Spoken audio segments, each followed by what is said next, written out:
The project consists about, in the center, about 15 academics in ANU, but in ANU, total probably about 50 academics working on Indonesia, each of us conducting research. But we also trying to strengthen not only our research, but also supporting the development of research in Indonesia, because our goal is that together with Indonesian academics, we could strengthen policy in Indonesia so that Indonesia could develop that for the country.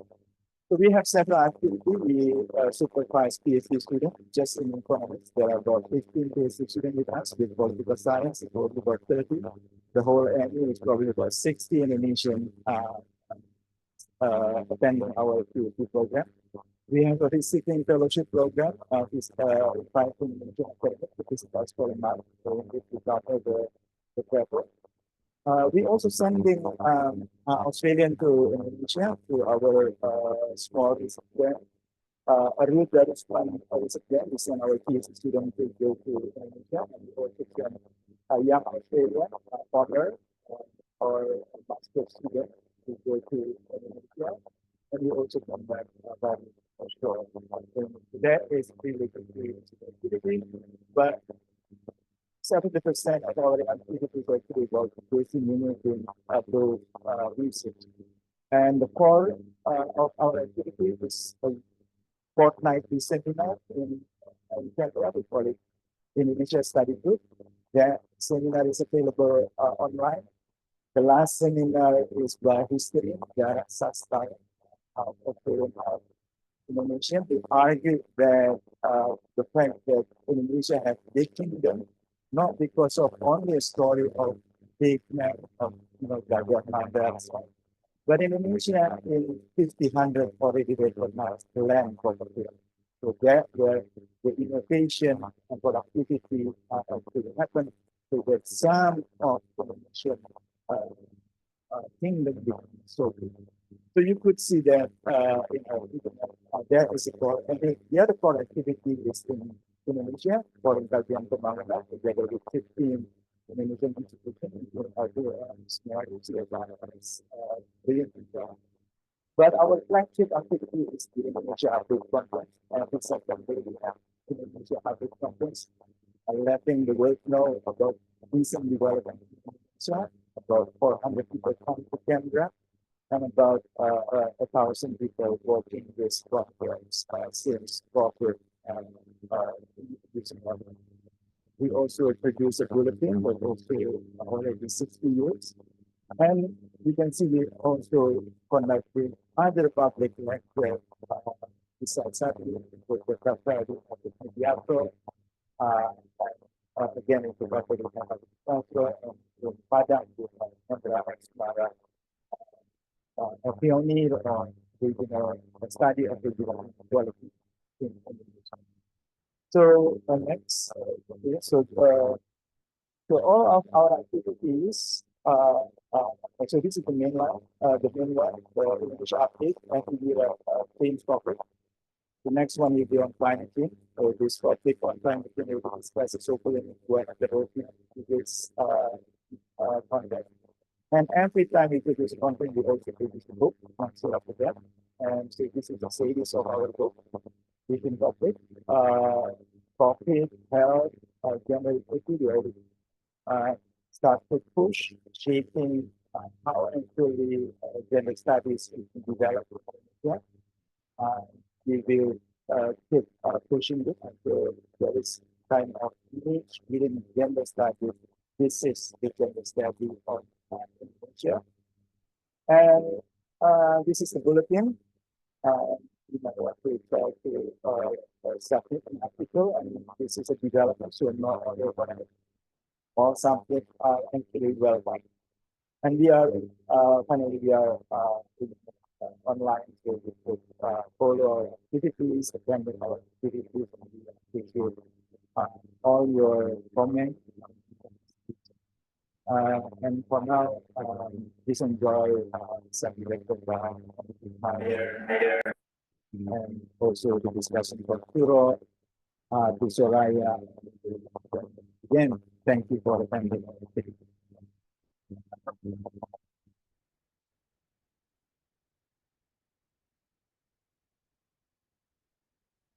you very much, Professor Budy, for your thoughtful and inspiring remarks. We appreciate your continued commitment to strengthening academic collaboration and dialogue between Australia and Indonesia. We are now ready to begin the Sadli Lecture, ladies and gentlemen. The main highlight of today's program. It is my pleasure to invite Dr. Milda Irhami, Senior Researcher at the Institute for Economic and Social Research, Faculty of Economics and Business, University of Indonesia, to chair the lecture session, which will be followed by a panel discussion. Dr. Irhami, the floor is yours.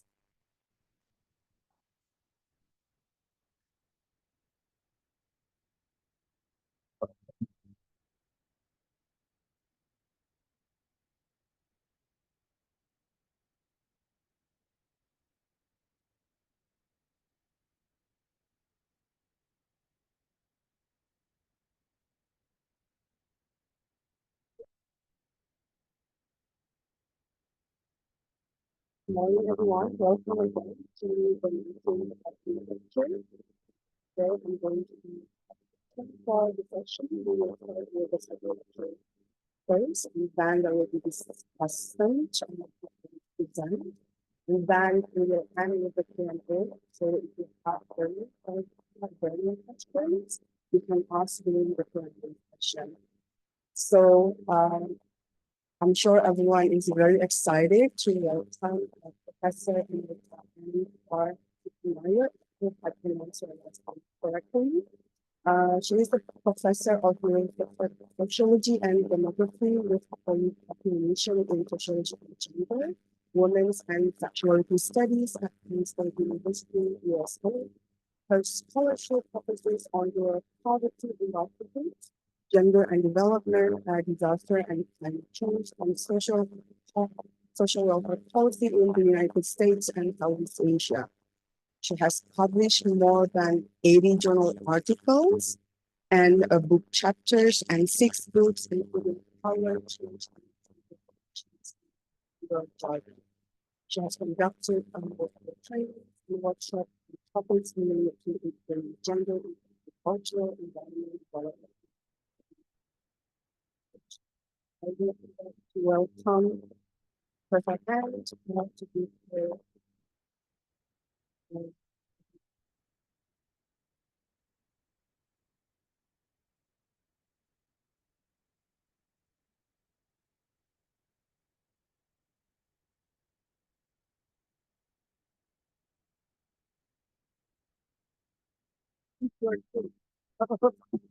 Oops.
Okay, I promise the title of this is slightly different from what's advertised, although it doesn't exactly the same topic, the same topic. colonial legacies, agendas, to bring the disaster impact.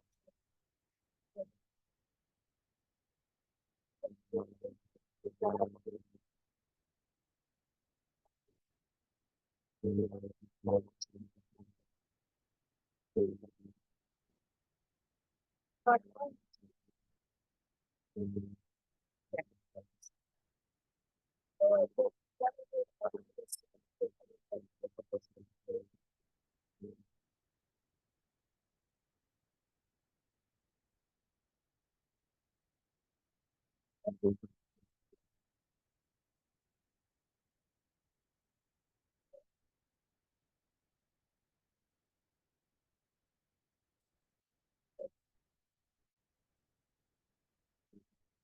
um, so anything else about the internet, um, even more strong in the old years. There's been a very different place. There's not, there's the same. And when I came here, very was all this interesting important and it changed my life, it changed years, it changed my research. So much of what I've been about doing for years since I first came here has been watching different pictures that have occurred in the university. One of the things that I argue with I think it's taking a few before and so the thing that was looking at was exactly what happened. So we could look at what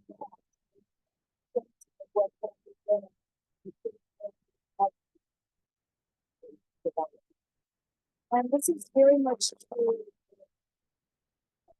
legacies. What's happened after colonialism? It's true after climate change. So what we're trying to do is bring together disasters, look at the past, look at the future, and come together with gender.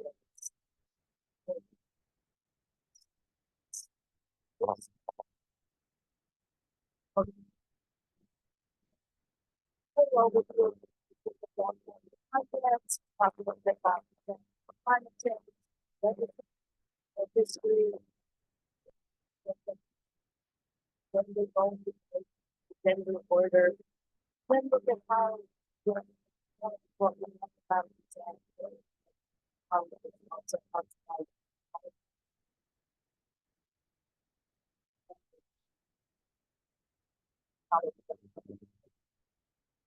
What a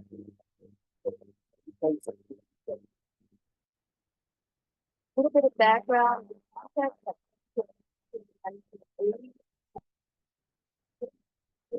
gender roles, relations, as consulting as Bravo, right there. This one, Professor. Can you put this with you so you want to do the hotspot? Is it okay? Okay. And then I put on fix them and I'll put all issues first. Closer to come closer. That's hard. Move around. Yeah, it's okay. Just, yeah. How did I will try. I will try. Okay. Okay. So we I came and worked on research on gender roles and relations. That turned into the first book that I read. From students.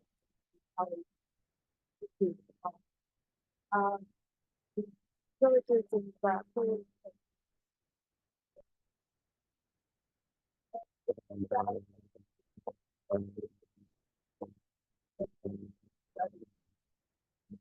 also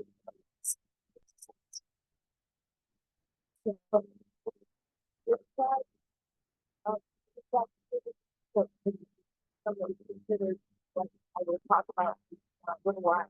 This case, now this case Second place is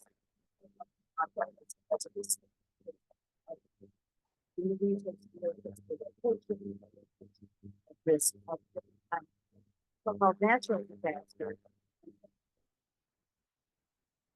So every state location is disaster site study locations part of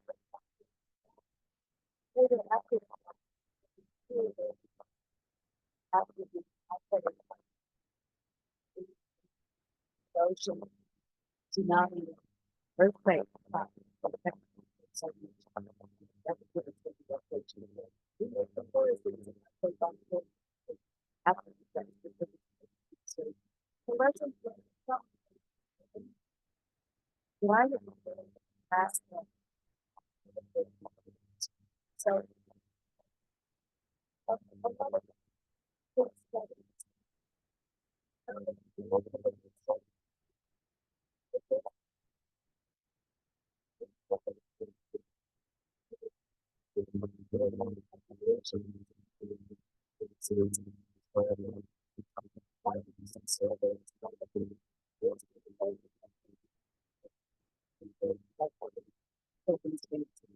So, these are case studies.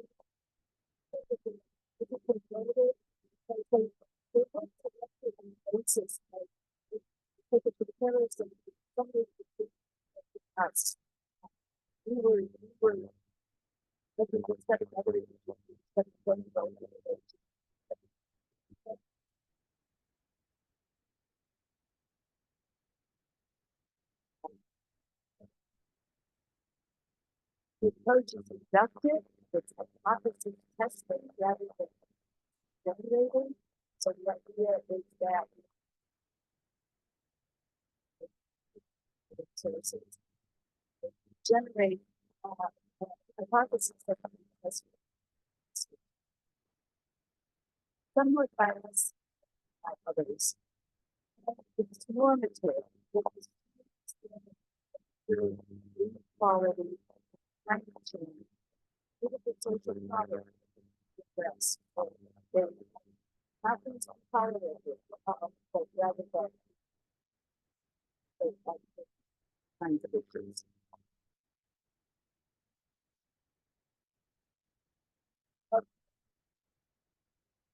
There's a lag here. So, what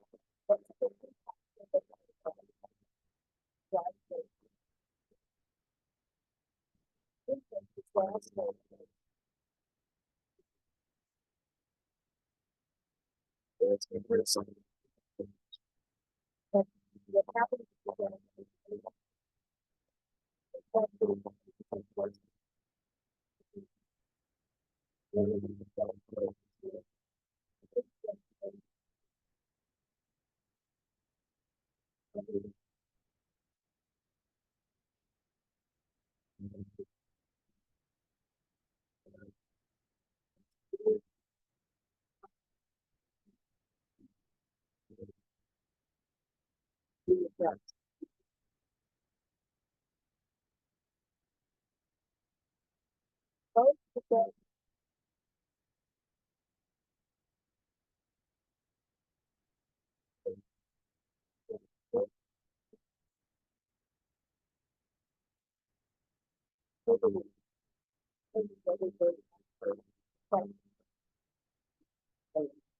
so transfers are very much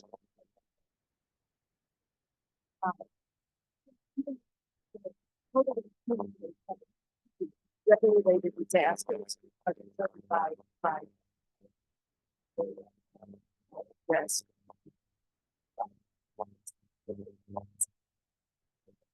Gender, both hazards, risks, really by gender, disparities. There's been quite a bit of research demonstrated. So both gender and response to disaster and climate change.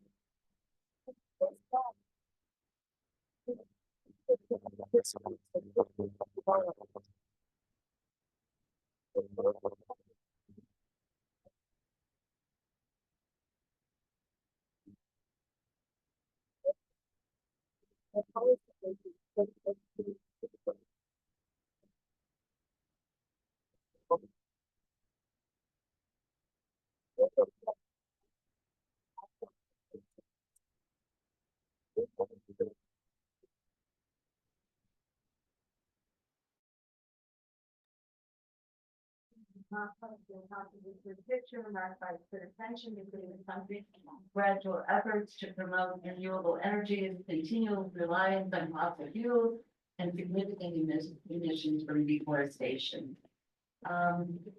Indonesia is not alone. Practically every place is I've been doing research in Alaska, in the US, and a little bit in rural Australia. And although as nations as a whole by climate action tracker are called insufficient, you could argue that especially in the US, and especially unfortunately now, when our policymakers are looking backwards rather than forward, I would argue that we are staring at critically insufficient policies. So even though we know that there are all these issues coming up, that climate is warming, that the continued reliance on fossil fuels has warmed the planet, we're not taking it sufficiently seriously, and our policymakers certainly aren't taking it sufficiently seriously. And changes that are necessary.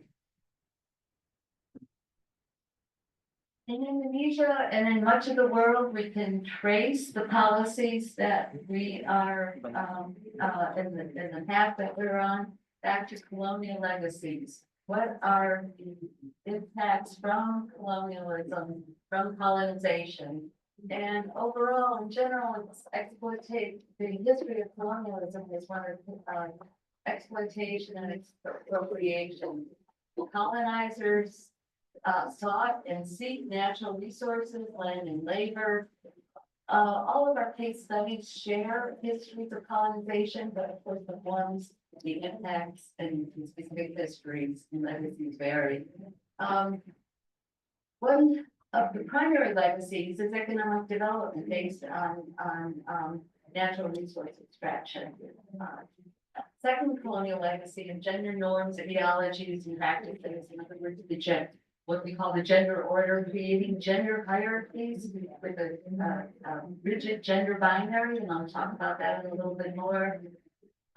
Impoverishment and inequality, what big gaps between the wealthy and the poor, and in fact, not just poor, but the rest of the population.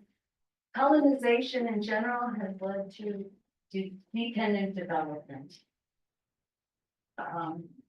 What that means is that if we look at Indonesia under the Dutch rule, we have a long history, centuries of wealth extraction. Initially for spice trade, growing into rubber, oil, lumber, and minerals. The development of a plantation economy, cultivated by the local labor at extreme hardship. So the change from small scale peasant agriculture to plantation economy, basically local labor that was forced to work on those for their livelihoods. The Dutch did develop a lot of infrastructure, all constructed to facilitate wealth extraction and economic growth.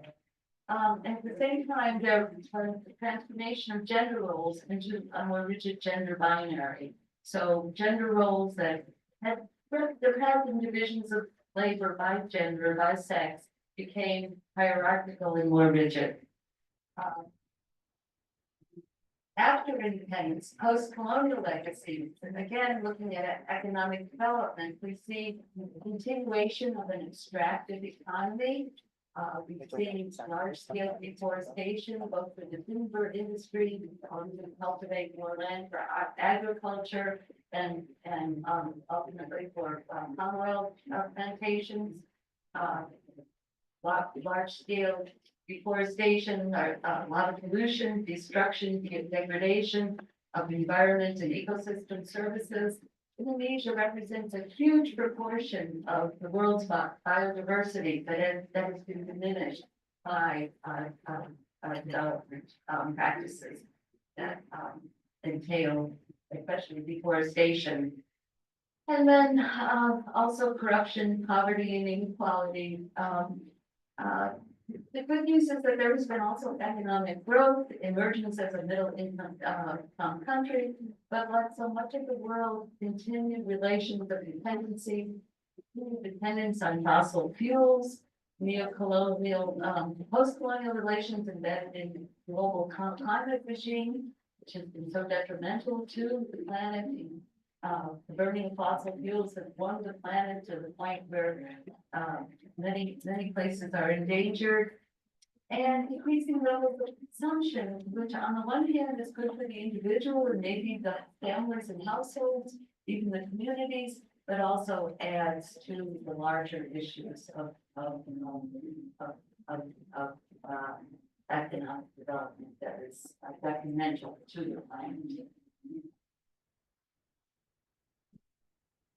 The other colonial legacy that I'm discussing is gender, and as I indicated before, what we've gone from is flexibility to rigid hierarchy, Western definitions of gender roles and relations that basically impose binary gender roles, and female and male, feminine, masculine, with not a lot in the middle.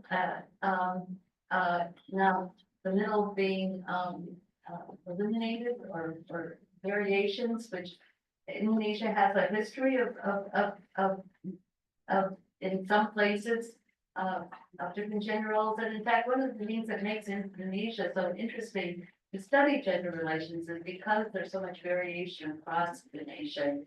But increasingly under colonialism and certainly in post-colonial times, there has been greater and greater development of a rigid gender binary that involves disparities and inequalities for women. And the research that I've been involved in is basically look at the female side, the women's side of the gender binary.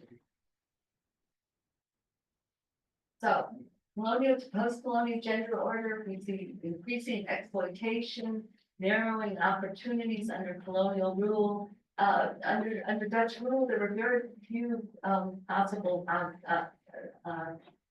opportunities for women. Education was very much restricted. Other kinds of occupations were restricted. Following colonial rule, toward the end of colonial era, following independence, we had the rise of women's organizations and activism. And many of those were very nationalist, very much advocating for independence and the development of the nation. But they also had a feminist agenda of opposition to polygamy and forced marriage, and especially advocating for women's education, which is very much restricted under colonial rule. Women's activism was suppressed, scapegoated. After the end of Sukarno's regime, after the end of guided democracy, and under new order of patriarchal gender relations, we emerged. And lots of really contradictory ideology, politics, and policies. My colleague CP and I have written about that extensively in our first book.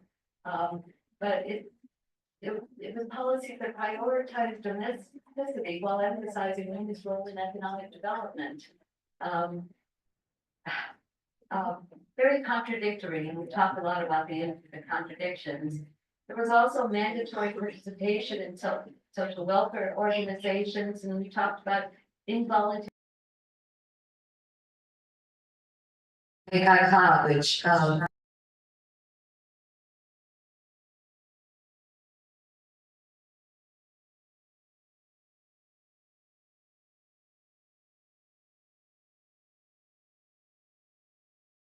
so lots of contradictions that I won't go into here, but it also shaped the way gender roles were viewed in the new order. And then post-reformasi, the rise of the Islamization of gender and sexuality. And there's been lots of interesting work being done on that topic. It's not something that I'm qualified to talk about, but it certainly informs how gender is viewed and perceived in the nation. I don't know why there's a lag.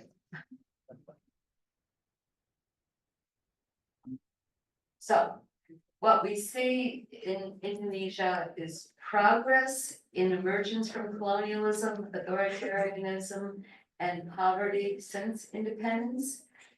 Indonesia is an emerging economic power, big increase in per capita income.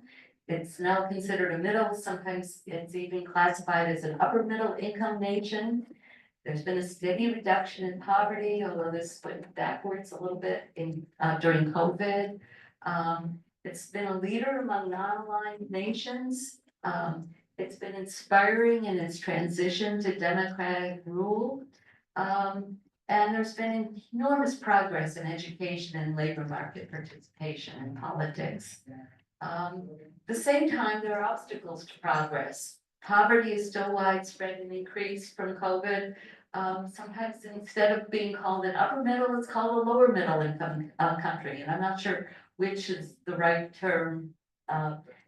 It's certainly an emerging, there's a lot of emerging affluence. We still have the dominance of the informal economy outside the formal labor market, outside the regulated labor market, with much precarity for workers in that economy. Reformasi was in part a response to corruption and money politics, and yet we still see a lot of that in Indonesia. And lots of environmental degradation.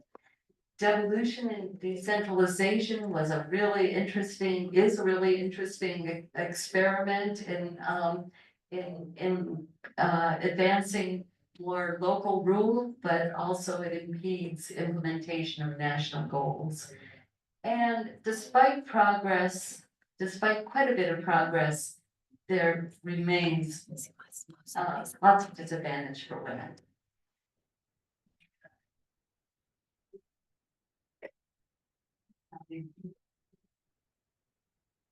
Okay, so legacies, we summarize the legacies of colonial rule in Indonesia.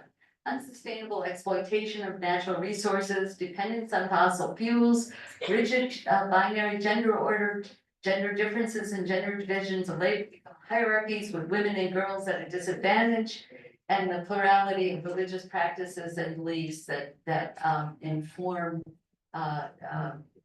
how people act and operate in society.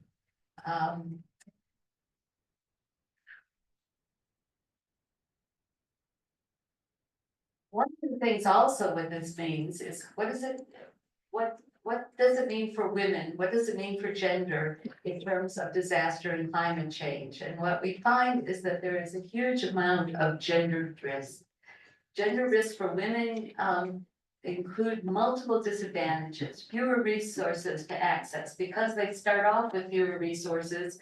When there's a disaster, they have less, they're less well equipped to deal with it. Policies tend to be gender blind, which fail to take account of gendered needs.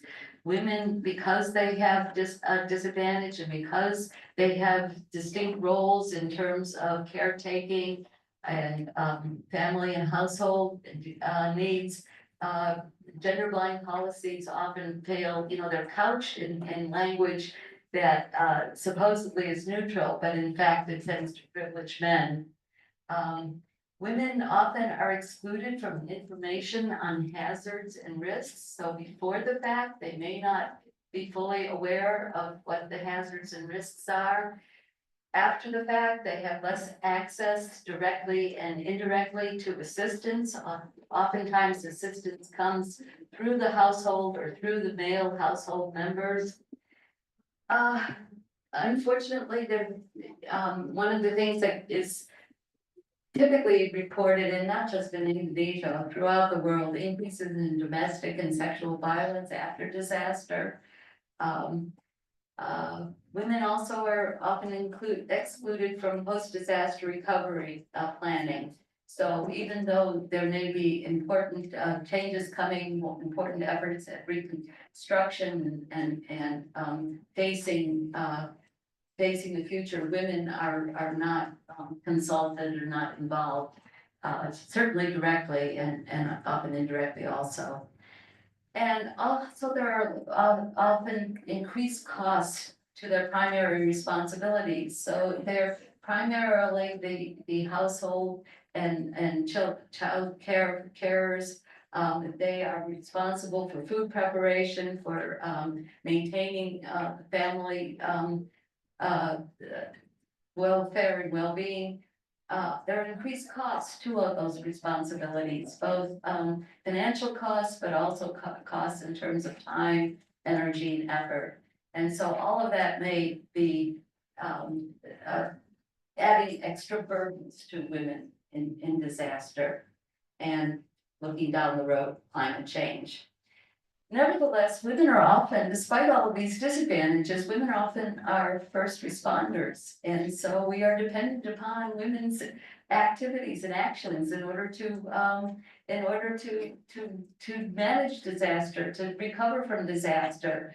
Women have a huge amount of agency despite all the disadvantages, and often they're the ones who are the first on the scene to deal with issues. Not sure why this is. Okay. So how do we think about these things? Well, one of the models of disaster, and that's also useful for climate change, that I and CT ran into when we were contemplating our research, was the idea of a riskscape. And riskscapes are basically a concept that geographers formed. Riskscapes are landscapes of spatial, temporal, and social relations entailed in disaster, risk, vulnerability, and recovery. Millerman, who was very influential in formulating what riskscapes are, they talk about landscapes of risk that exist in relation to practice. So disasters take place in time and in space, and they involve all sorts of social and societal relations. Riskscapes are dynamic, they're multi-layered, multidimensional, plural, permeable, they have shifting boundaries, focus on social relations. And Mueller and Mann came up with a model. They say that there are 6 dimensions to riskscapes, that if you want to understand what risk is involved in a disaster, and if you want to understand how you try to approach that risk and how you analyze it after the fact, then you have to take into consideration all of these dimensions. So, interesting. So spatial and temporal dimensions are just disasters take place in time and space. Practice, power relations, subjectivities, and social groups and pluralities all involve the social relations. And if we look at those specifically, again, spatial and temporal, well, where was the disaster? When was it? What happened there? In terms of actually looking at its impacts and looking at the risks involved, we have to think about practice. In other words, how do we think about it? What are the social and cultural constructions that define what disasters are and people's roles in that disaster? What are the social groups? Subjectivities and social groups are communities, human carriers of practices. This involves social networks, social capital, organizations, institutions, informal and formal social groupings that all are entailed in managing disaster. Power relations are especially important for what we are doing here because we're talking about their inequalities at different scales, both inequalities that are embedded in institutions and in policies, and how they intersect across different forms of inequality, so that gender may vary. How women are impacted, how men are impacted will vary by their social class, by their age, by whether they have some sort of elite status. we're talking both about these social positions, social statuses, but also formal politics, so that governance is involved in power relations. And finally, plurality. Even in the same disaster, the same place, at the same time, it looks different for different people in different groups. There's variation in risk. We know that women and men vary in terms of their risks. So even in the same locale, the different social statuses and the different social groupings will make a difference in terms of how they view, how they interact, how they are affected by risks. So why are risk gates gendered? Well, for all the reasons we've already talked about, but just to summarize, risk gates are gendered because virtually every dimension reflects differences for women and men, with women very often at a disadvantage. Each dimension can be looked at separately, analytically, but in practice, they're all intertwined. Each dimension is interacting and intersecting, overlapping. Risk gates are gendered because they demonstrate the systematic differences for women and men in risk, vulnerability, recovery, and resilience.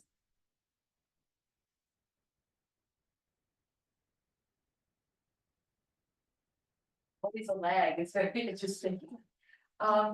Okay, so as I said, Indonesia as a whole, if you looked at the entire nation, you could call it a risk gate. But within Indonesia, there are multiple different risk gates. And we're looking at Aceh, the tsunami, the earthquake and tsunami in 2004, the Bantul earthquake in 2006, and the eruption of the Merapi volcano in 2010. Bantul and Merapi are both in Jogja. Bantul is a province, I'm sure you all know this better than I do, in Jogja. Merapi it wasn't just in Jogja, but we had been studying rural villages on the slopes of Merapi and Sleman, and that communities were very much affected by the eruption. Obviously, there are huge differences in scale across these different risks. Aceh was the most extreme, with something between 130,000, 170,000 people killed. We'll never know exactly what the numbers are, but they're pretty horrendous, pretty huge. And we also know that more women than men were casualties of the earthquake and tsunami. The Bantul earthquake, much smaller in scale, but a death toll still that was significant, of over 4,000 people. There was much quicker recovery, and it didn't receive the kind of international attention that Aceh received. Merapi got a lot of attention because of volcanic eruption. I mean, Merapi's been erupting for centuries, probably since prehistory, but the 2010 eruption was particularly extreme, and that garnered attention internationally, but you know, because just the pictures are spectacular in and of itself. Again, a smaller scale, fortunately, only is still too large, approximately 400 deaths, 350,000 people evacuated and relocated. So very major disruption to the communities. And huge, thousands of structures and people's property, people's animals destroyed. We look at recovery, which is a lot of what our research was involved, especially in Aceh, because for Aceh it was all after the fact. We can call Aceh a corrosive community. Many disaster scholars talk about corrosive communities and distinguish between communities that recover quickly and those that are incapable of doing that. And one of the things that determines whether they recover well, easily, become more functional is how corrosive the community is. And Aceh is a corrosive community in part because there was a long-standing civil war, and that created huge divisions in the community and in the society. Lots of disruption, lots of violence, lots of problems for the community. The tsunami basically helped force a settlement of the civil war, but the settlement wasn't necessarily one that took into account everybody's needs and situation. In part, there was an absence of community-based civic groups preceding the settlement. There was disproportionate impact on women from the disaster itself. Aid tended to be top down, especially international.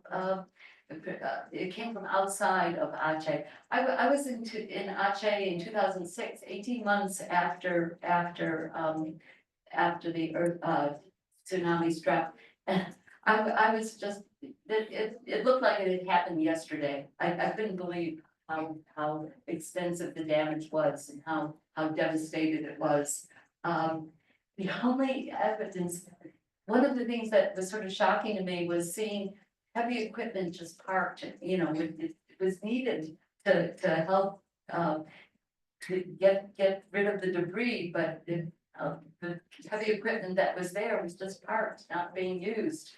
What you did see was a lot of international NGO vans sort of running around the area in sort of weird form of sightseeing. And I guess I was also implicated in doing a weird form of sightseeing, but it was pretty much, you know, distressing to see how little had actually taken place in that time.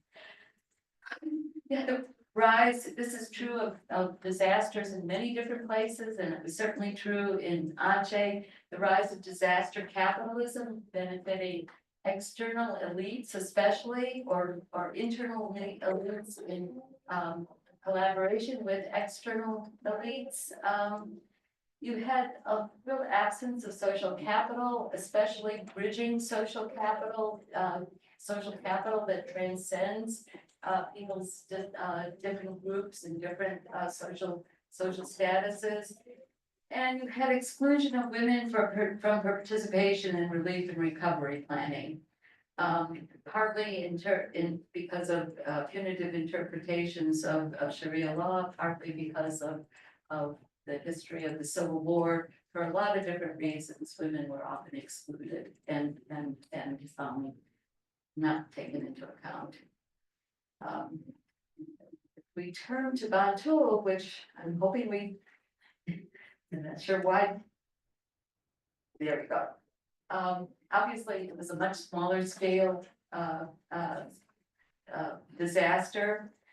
And one of the things that distinguished Bantul from many other places, including our other examples, was that there were widespread pre-existing women's social service networks and organizations. Now, often they were coercive, that women were forced to be involved in them, but nevertheless, that gave them social networks, social capital, organizational and leadership experience, all of which can come in handy and be useful in disaster. Lots of local organizations and institutions, strong local leadership, fewer challenges from decentralization. At the same time, the local governments had good connections to central government, so could command assistance. Absence of open conflict, lots of bridging community capital, civic and religious organizations as a source of social capital, which could be used to assist recovery. And some of that came from Javanese norms and values of mutual self-help and consensus and participatory decision-making, all of which were called upon in trying to recover from the disaster. You also had interesting rise of disaster entrepreneurship during Reconstruction, especially by women. So very small scale enterprises were grown in trying to meet recovery needs. Finally, Merapi. Merapi is sort of in between Aceh and Bantul. There are huge losses, loss of employment and income, loss of land and animals, loss of connections to the place, which made it difficult for people, which led to increasing social tension and competition, divisions between people who had been relocated and people who had not been relocated. Among those who were relocated, lots of dissatisfaction with the relocation and the housing, also disaster capitalism, disaster tourism, social and health issues, shifting gender relations. Many women ended up going to work, especially in factories and local employment sources, as opposed to their previous activities. So recovery there is different, and we tried to think about the dimensions of riskscape and the different examples of disaster in Indonesia. And I don't think I'm going to spend a lot of time on it, but basically what the power relations, the social groups, the availability of social capital of social networks, how serious, how deep the gender disparities were, all made a difference in recovery and reconstruction. Is it different in the global north? Not really. And this is just much more impressionistic. I've been able to do some work in rural farm communities in Australia and in coastal Alaska, which both have their own forms of riskscape. They also both were seriously affected by climate change. In fact, you know, they all have brutal histories of colonization, but not as recently or as long or as expansive as in Indonesia. And really, I'm running out of time, so I'm going to skip over this. But what we find, to jump to the conclusion, both reinforce the importance of flexibility, resources, opportunities relative to equality for women, and also the importance of social capital. And women's forms of social capital tend to be different than men's. So what are the lessons learned and the hypotheses generated? For individuals and families, impacts are lessened, recovery is faster, resilience is greater when women have greater levels of public and civic engagement, are integrated into public space, have strong networks and social capital, bridging and bonding both forms of capital, leadership and organizational experience, have access to resources, experience greater levels of gender equality. For communities, similarly, gender integration and gender mainstreaming is extremely important for recovery and reconstruction. Skip over, what does that mean for future, for climate change? And one of the things that we talk about for climate change, because we know that it's coming, the planet is warming, we have to think about not just how we try to mitigate it and adapt to it, but how we can cultivate resilience in the face of climate change. And so there's been quite a bit of work on what resilience means and what kind of resilience is necessary if we're going to deal with disaster and if we're going to face climate change. And again, as I said at the beginning, disaster is sort of a dress rehearsal for all the disasters that climate change entails. So we talk about resilience and the capacity of individuals, families, communities to be able to absorb and withstand the shocks presented by natural and human-made disasters and, of course, climate change. And people who study resilience talk about bouncing back versus bouncing forward. In other words, trying to go back to the old forms, the old status quo, versus adapting and moving to new different forms. We know it's a dynamic process, and different analysts have come up with different frameworks, but basically there's all there's sort of a movement from basically looking back, looking behind, trying to reestablish what was lost in disaster and probably will be lost in climate change, adapting to it and coming up with transformations that will enable truly coming up with solutions. So again, we can see that both gender policy and resilience policy can be intersected, can be interacted, and there are very much similarities. Gender policy can be gender blind, and we've seen that gender blind policies often, even though they sound neutral, disadvantage different groups, especially women. Being gender aware can recognize gender differences in needs and constraints, but it may or may not be incorporated into policy. Truly transformative gender policy would look at, would seek gender equality, women's empowerment and mainstreaming. And the same thing for resilience in general. There's looking back, there's adjusting, there's adapting, and then there's transformation. And transformation involves major change, new social forms, new ways of interacting for gender and for all of society. And again, I played around. I'm not happy with the way I put the different kinds of disasters that we were looking at, but I sort of tried to play. Whoops, what happened? Did I do that? Sorry. I'm not happy with the way I located. Aceh is down here under transformative resilience policy because it changed, but unfortunately I should have put a negative sign in front of it. There is no example that is transformative in terms of both resilience and gender. These are all things that remain to be achieved in the future. So I'm going to conclude. Is there hope?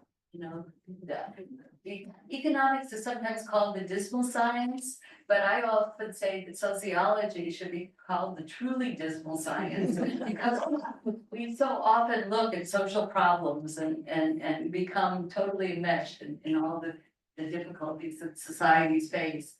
And while I was working on this presentation and the paper that goes with it, I ran across a blog by an American historian who says that when old gender orders break down, the chaos, the turmoil that ensues gives rise to monsters, dictators, strongmen, authoritarians, and unfortunately, we're seeing this happen in the US. To fill the void before a new gender order emerges to stabilize society. It may take decades, even centuries, using the past as a guide. Nevertheless, and this is my addition to what he was saying, it's also a time of opportunity, a time to seek transformative resilience, to move beyond old ways of operating and find new, more sustainable ones. So as social and political systems show increasing signs of dysfunction and environmental crises loom, it's time to rethink how we operate in the world. I take hope from Indonesia because Indonesia has shown that it can successfully break with the past, even though we're all captured by our past. Also, there have been major efforts at transformation that have been truly inspiring, and Indonesia certainly exemplifies that. And so it can set an example of moving forward to a more sustainable future. And I was going to stop there, but I want to also say, right before I came here, there was a big storm where I live, and I lost power, internet connection, cell phone connection was spotty for only 3 days, but it was sort of devastating, trying to get ready to get on an airplane to come here. And it brought home just how no place is invulnerable. You know, we talked about Aceh, Bantul, Merapi. Some of my colleagues here in Indonesia have studied disasters in Bengkulu. I've been involved in research in Australia and Alaska. My co-author, Siti Kusjarti, is in Asheville, North Carolina, which is still trying to recover from Hurricane Helene last fall, which was so devastating. And State College, it was a very tiny disaster, just a taste of disaster, but it brought home just how we need to change. Everybody, every individual, every community, every society needs to change in order to face what's coming down the road. Thank you. I'm sure there are many questions. Look forward to hearing how you. What do you want me to do with this? Sorry. This here. Thank you so much, Professor Ann, for a very insightful presentation. And with us today, I would like to welcome Pak Daddy Admiral, representing the Sadli family. Can I ask you to stand forward, Pak, so everyone can say hello? Welcome, Pak. We thank you for your presence in this event, continuing the legacy of Professor Sadli. So without further ado, I would like to welcome our amazing discussants. We have 3 discussants for today. I will introduce them one by one. First, we will have Dr. Suraya Afiff, who is an environmental anthropologist with a PhD in environmental science, policy and management from University of California, Berkeley. Specializing in society and environment. She is currently a senior research fellow at the Asia Research Center, FEB Universitas Indonesia. The second discussant is Professor Damayanti Buchori, who is a professor at the Department of Plant Protection, Faculty of Agriculture, FEB University. And since 2018, she has also served as the chair of the Center for Transdisciplinary and Sustainability Sciences at FEB. She holds a PhD in ecology, evolution, and behavior from Indiana University, USA. And last but not least, and the only guy among the discussant, probably this is reverse affirmative action.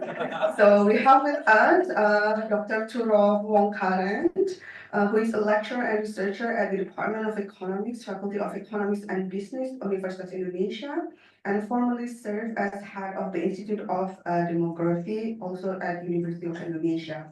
He holds a PhD and MA in economics from the University of Hawaii at Manoa and a bachelor's degree from the University of Indonesia. I would like to welcome Dr. Suraya first. All the discussion will have around 12 minutes for the presentation.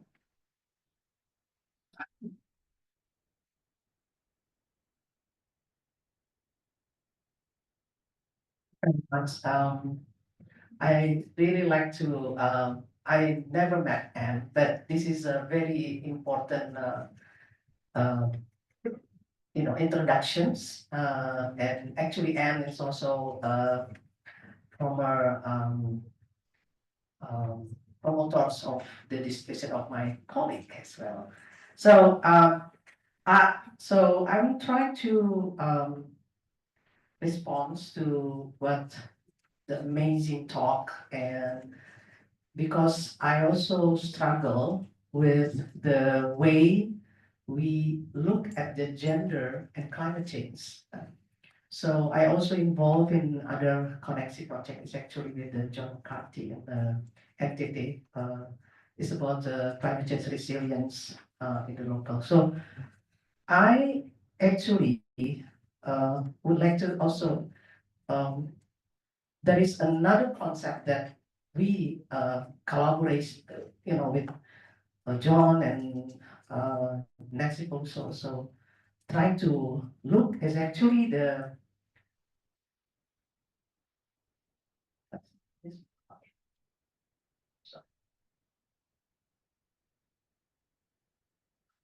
so what we are introduced is actually trying to introduce a different way to look at these issues, which is it is interesting to how the riskscapes and other concepts could be integrate or talking about this.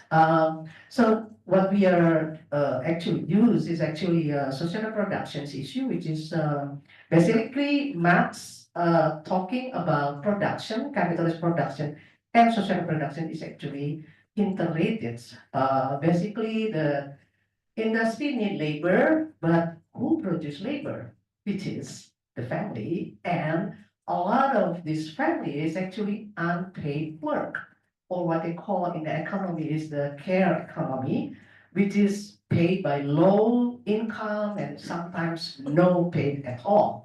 So there's relations about that. And so what is the social reproduction basically is? So the feminist perspective actually expand that's the term, which is basically life-making activities.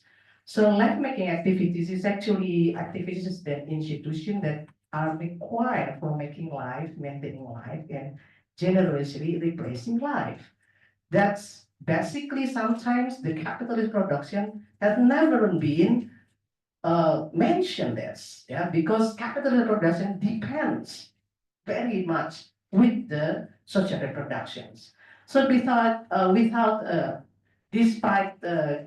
force giving birth, there is another activities: cleaning, feeding, cooking, washing, clothing, taking care of people if the labor is unhealthy, and require physical institution, house to live, public transportation to go, public recreational facility, park, school, after school program, hospital.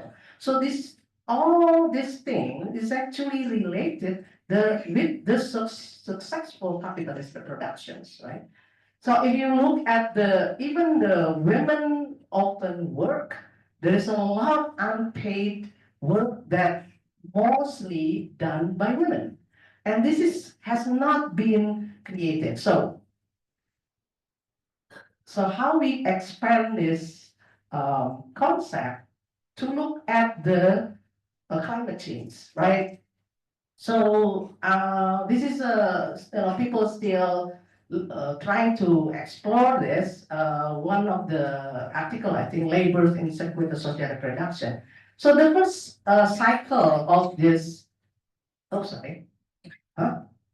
Okay, what is the, okay. So the first cycle is about the labor power and wage, which is, this is part that only the economists and the people that looking at the production is only looking at this aspect. But actually there's another circuit, which is a social production circuit, which is non-wage and good services that, of course, basically important for consumption, especially that wage in a lot of time is not enough to support the family. So how this connected now? Because I only have 10 minutes, so I just want to basically focus on the nature and what is exactly happening in Indonesia. So in a lot of families, in rural families in Indonesia, is actually they have a agroforest, which is that agroforest support what are the family needs for livelihoods, right? For education, for nutrition, for water, and I'm focusing on water. One of the issues about crisis in climate change, but a lot of places is replaced by monoculture oil palm, which is embraced by the government as good for Indonesian economy, right? So what is the happen with this change? Okay. Well, climate change, one of the issue conversations is a water crisis. What happens if that forest, that much more diversity in good services, change to monoculture or palm? One of the issue, I'm actually looking at that that extreme weather, of course, event making water more scarce, more unpredictable, more polluted, but oil palm actually create a lot of more scarcity of water because of this change of landscapes, which is water. A lot of them is involving or women involve a lot of make sure that the family have clean water. So that's the burden of women more if the water crisis happening. So this is something that has not been explored with a lot of research. What the effect of change from biodiversity, agroforest to monoculture, and what the effect of burden for women on this. There's a lot of issue that I actually cannot explain, which is this is one of the research that I did right now in Sumatra, eastern part of Sumatra, which is colonial plantation, bring the actually migrant worker in the past, Japanese, and continue after this. What does effect for women? Of course, the climate change. Of course, this is happening as well. The nickel mining is embraced as hilirisasi, the downstream, the industry, good for climate change, provide battery and things like that. What happened? The people who involved or where mining is, happening, So that's crisis of water again that's happening probably, and no one actually explored this yet. So all these mining sites in Indonesia is create poverties, right? So what is the burden for women? And top of that, climate change, scarcity of water, scarcity of resources, and scarcity of nature and environment services. What is the fact for women? So for me, and it's actually the agrarian issues in Indonesia is very, very important and has not been a lot of study how that impact climate change, adding to that impact. So that is actually my, asking, that's how we explore this riskscapes, and I using, and my colleague and I using in the social reproduction, affect the Indonesian a lot of agrarian issues that change from diversity or forest diversity. There's a lot of things actually to monoculture, which is embraced by the economy as best for Indonesia, and nickel that best for making the battery and things like that. What is the effect for men? So that's just, I think, my provocative questions to a lot of us. Yeah. Anyway, because I don't have a lot of issues, time, so probably this is something that we can discuss. Thank you.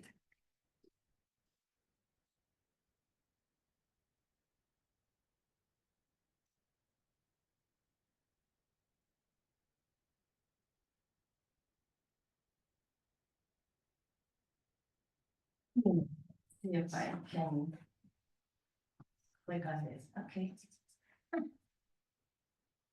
Okay, so first of all, I would like to extend my greatest, my warmest gratitude to the organizer who invited me, and then also to Professor Saparinah Sadli and Ibu Ann Tickamyer, Pak Budy, Pak Arifindo, and distinguished guests.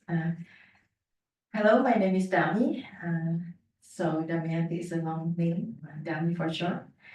So we have heard today and this morning from Anne, who explores the colonial legacies that have shaped gender relation and also environmental exploitation in Indonesia. And since I'm an ecologist, this is what I want to explore. Yeah. I really like the way how Anne looked at local knowledge, gender issues, disaster recovery and climate change.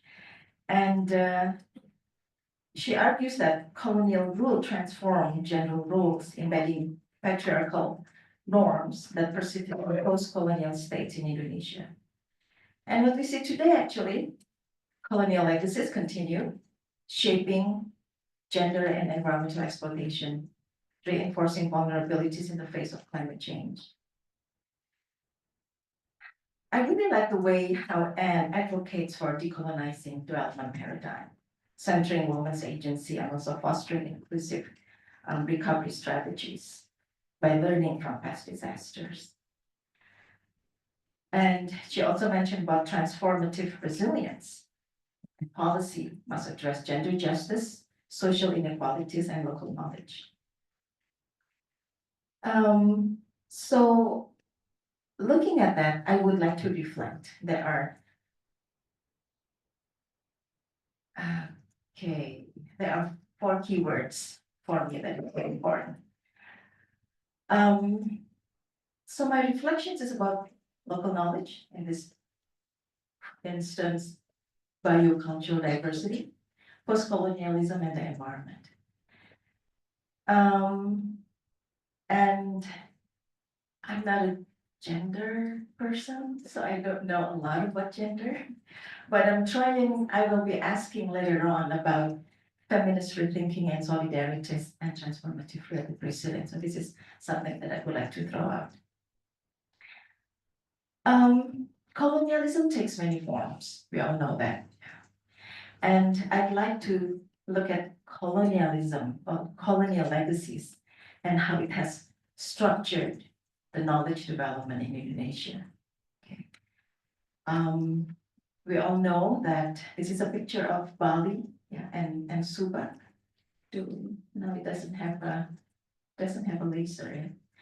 Okay, so that's a picture of Subak, and we know how local knowledge or traditional knowledge is very rich in Indonesia. And what we see, the destruction today, is actually exploitation of resources. And the question is that one of the impact of the colonization of knowledge? We know that in the past, there are traditional wisdom in many parts of Indonesia, either it's Sasi, Lubuk Larangan, even Gotong Royong. That's all part of traditional local knowledge. What has become to that? Yeah. So I'm not, what I see in terms of knowledge is that we are actually still experiencing colonialism. Hence, my question is about decolonization of knowledge. Is that something that we should think about in the future in trying to find equality, gender justice, and also environmental sustainability? So how do we change the narrative though? We have gone a long way, yeah, from that traditional wisdom to now, when we are developing all the science and technology that actually brings us to the reductionist thinking. Now, I'm not saying that as a scientist, I don't want to say that it's wrong. No, it's not wrong, but something is lost. When the knowledge moved from traditional local knowledge and maybe the way of the knowledge has been produced change into more mechanistic point of view, something has been lost. So hence the question, do we dare to challenge current knowledge development? And then it came to me that, okay, it all starts from your thoughts. So how are thoughts generated? Thoughts and knowledge, but then I'm not going into that because that's going to philosophy. Okay, that's weird. Okay. Okay, so this is about me trying to understand how knowledge is being generated. Okay, so what we see that in the pre-modernity, how knowledge is being developed. We understand the subject-object relationship. And the subject is immersed in the object, and everything is linked to the higher meaning, like Trihita Karana, etc. Yeah. Everything is linked to that. And in the modernity, when we have the Enlightenment period and then the development of science in the Western world, the subject-object is separated. So there is a radical epistemological cut, allowing in such a way that the development of modern science. So it's actually fine, it's okay. But my question is, what happened when you separate the subject and object? Has science then pushed us into dominating nature? Where before we see us being part of the nature, now we see us human. We can dominate, we can change, we can do whatever we want with the nature. So it's a bit slow, yeah? Okay. Okay. So this is my thought. Post-colonial knowledge or post-colonial science. According to the reductionist thinking, we like to break things into smaller pieces because we want to understand things, right? We look at the sun, we look at the flower, we look at the plants, and then we say, okay, why is it green? Why is it red? So then chemistry, physics, blah, blah, blah, develop. So we want to look at the wholeness and we want to break it down to parts. And we believe that when we put the parts together, it is the whole. Okay, so parts are related to a simple cause-effect relationship. Thus, it is defining characteristic exists in its part. Now, traditional knowledge is looking at a system. So according to the system, the whole emerges from the interaction among its parts. And the parts are related through complex multiple influence. And this is actually what complexity science is now doing. So it seems that complexity science is trying to understand the past, understand the complexity of nature, and understand that the sum of the parts, not as the whole itself. Okay, and so there are two major meanings shared by the system thinking: seeing the whole beyond the parts and seeing the parts in the context of the whole. And in this instant, I would like to say something about this opacity. Listen, yeah, it's really I found his name when I heard Hilman Farid some time ago discussing about archipelago, and then he said that okay, we need to challenge the limitations of rationalist and colonial thoughts, and that true understanding involves acknowledging the inherent ambiguity and complexity of the world rather than forcing everything into a system. Hence, my thought about what is happening to the environment right now. Is it that our thoughts have become so disconnected? Have we become disenchanted with nature such that we are where we are right now? So if we look at nature like this, we see the interconnectedness. I always say that biodiversity works in silence. So you don't know when the plants are being pollinated. You don't know when the nutrition, there's a decomposing happens here and there. So biodiversity works in silence. And because biodiversity works in silence, then maybe no one is voicing them. From an economist's point of view, if they look at this, maybe they will look, okay, what is the valuation of biodiversity? How much economic money can I get from that? But from a traditional perspective, they look at nature differently. Yeah. So the complexity, science, and sustainability, we need to understand this interconnectedness, and we need to think about valuation, economic valuation itself. When we value biodiversity, are we devaluing it? Because there are things that we cannot just measure, because there are things that we don't know exist. So how do you measure something? How do you quantify something when you don't know it exists? So, okay, I think biocultural diversity can add a lot about the decolonization of knowledge. And as I mentioned before, colonialism is still here because of the knowledge. We are all being colonized by the Western thoughts, yeah. So, yeah, as Asimov said that the saddest aspect of life right now is that science gathers knowledge faster than society gathers wisdom, yeah. So when we look at the traditional knowledge and Western science, is there a common ground? Can we meet? Because this is the way to the future. So I'm not trying to say this is wrong, this is right, yeah. But okay, where can we go together? What can we do together to fulfill this social justice and environmental justice? So toward the colonization of knowledge, maybe we need to explore radical perspectives. But Hilmar Farid calls for reclaiming local narratives and recognizing plural knowledge system.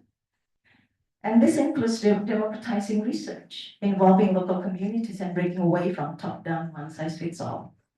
We need to think about system thinking. We need to understand the complexity and the unknown. We need to embrace the uncertainty. Yeah. Diversity of knowledge types and knowledge co-creation. And what is the role of women here? A lot, because woman has been known to be the knowledge holder. When in agriculture, usually women are the one who pick the seeds, who keep the seed and decide on what they want to plant in the future. So women has a lot of role in traditional knowledge, in developing new knowledge also. And has that gone now? So a question, transdisciplinarity becomes important. So my last slide is about transformative resilience. What is transformative resilience? How do we achieve transformative resilience? My argument would be, we have become disenchanted with our nature. So we need to re-enchant ourselves with nature. So humanity needs to be re-enchanted again with nature. And this is where women plays a role. Women as a mother, also as, not only as a mother, but who understand this interaction and usually does not value everything that just by the economic per se, but the value that cannot be, look at the economy, they also understand that. So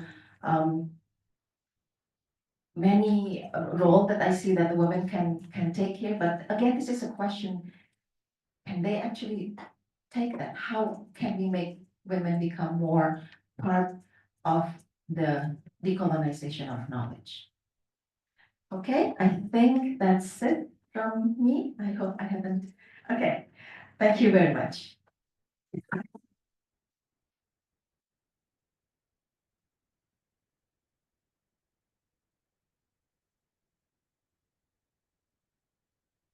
Thank you.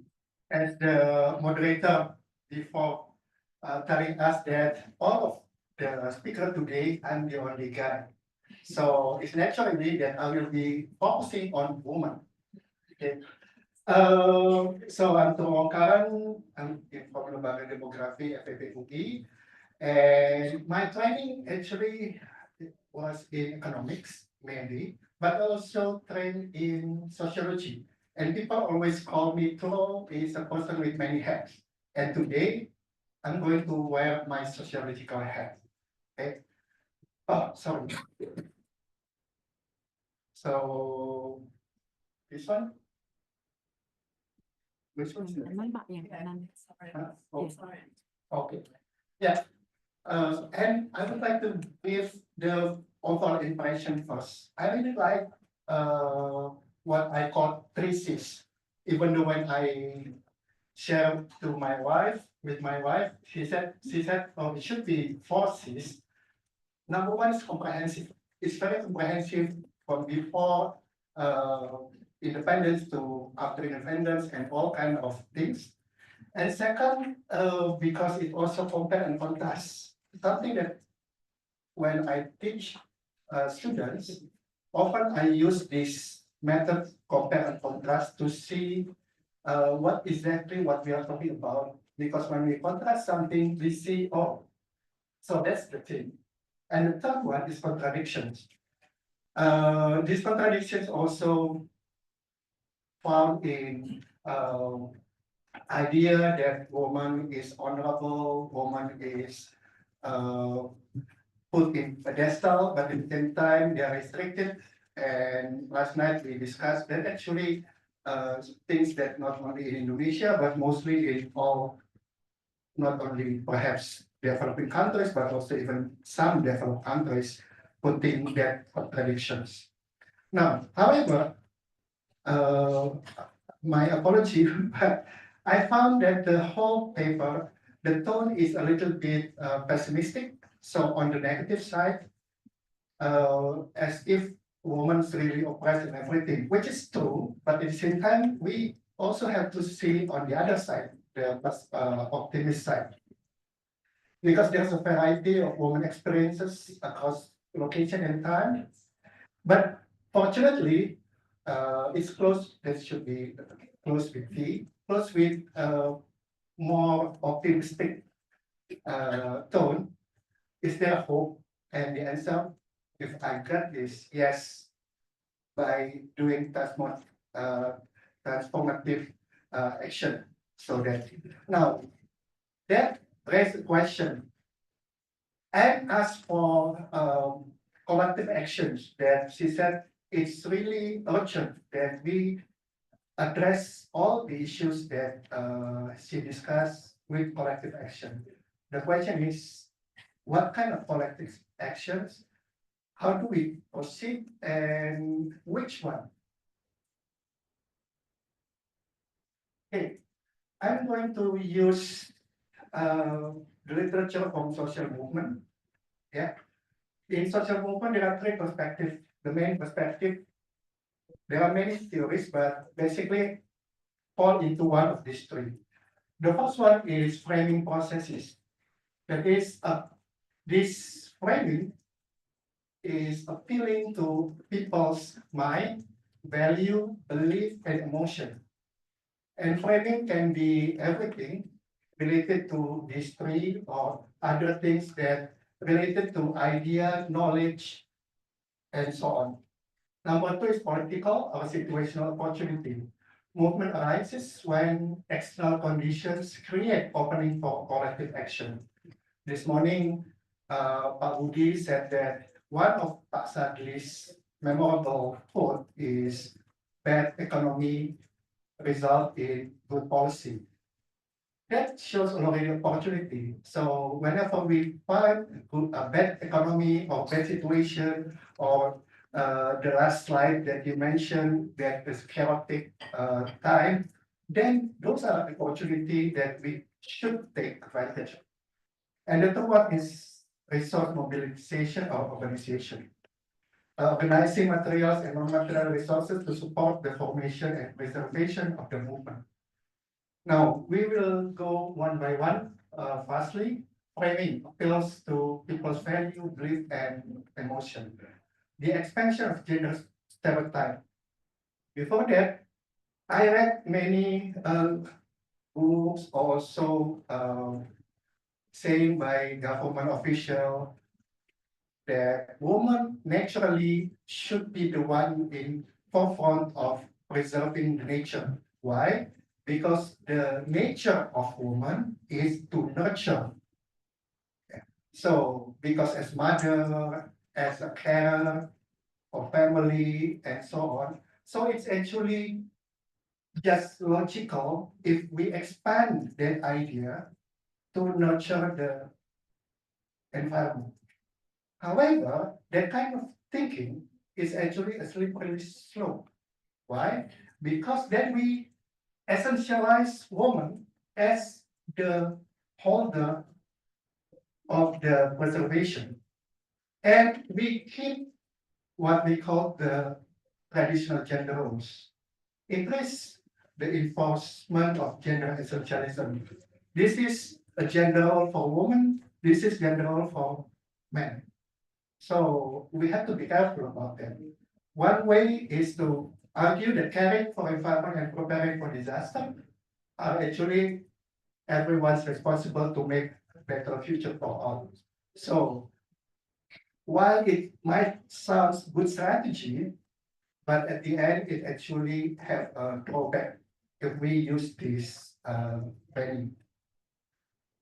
Number two, political situation atau opportunity. Movement arise when external condition create opening for collective action. Now, when I was listening to Anne's presentation, she mentioned in many places where there are so many external powers or from international organization that help during the disaster area. And it means that there's some kind of pressure for international communities, scholars provide opportunities for women to get involved more, or even opportunities for people to get more concerned about environment. However, we cannot say Bu Dami tadi mentioned about the knowledge, and where do we actually, can we really delineate between the traditional knowledge, the indigenous knowledge, and knowledge coming from outside? Because when we talk about feminism, when we talk about ecology, whether we like it or not, that's Western tradition. At least the framework, the content might be different. So that kind of thing that we might want to have a conversation about. Find a balance. Do not use strategies that unnecessarily create tension, and find local wisdom. For instance, that land or plans secret, something like that, that can be combined together with the action. The third one, if this move, okay, resource mobilization. This is something when I was taking courses, I was thinking already that many social movements in throughout the world coming from below, bottom up. And then they advocate to government, and then it becomes policy. In Indonesia, environmental issue is top down because some leaders, including of course the most important is Pak Emil Salim, the Minister of Environmental, and also Ibu Erna Witola. So it's important to remember that, and also remember with this third one, many NGO, including that those led by women, rely on external resources and government funding that put them in precarious position. What happened with the USID and everything highlight this issue. Okay, so those are things that I think important in discussing Anne's paper. And I want to close this discussion with actually something fun, because we are here in honor of Bu Sadli, especially because of the today's topic is gender. Bu Sadli refused to be pessimistic. She said, even though it's only 1%, we cannot erase the progress that Indonesian women have achieved. We once had a female president, now we have female ministers, members of the House of Representatives, and so on. Although the quantity does not reach the quota yet, there are also many women who are active in the public sphere, fighting for women's rights.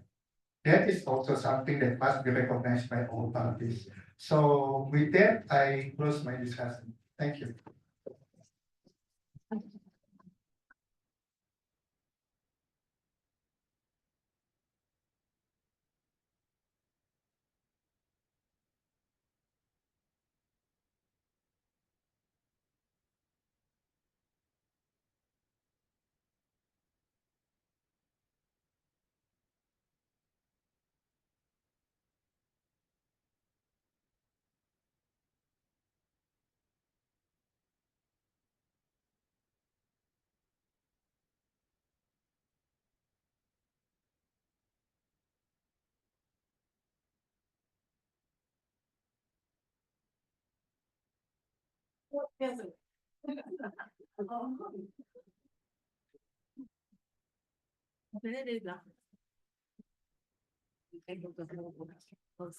I apologize for not.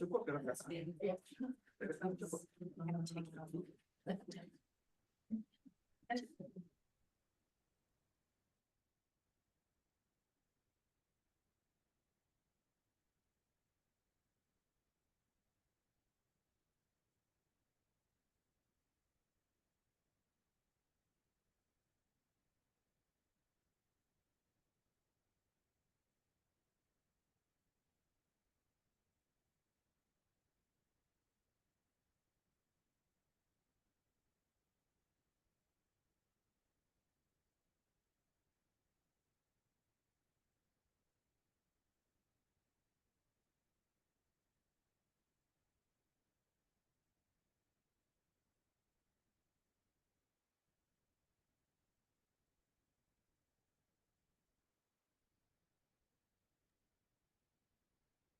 All right, the awaited session of Q&A, but before that, I would like to give Anne around 10 minutes to respond to all of the thought-provoking questions or provocation.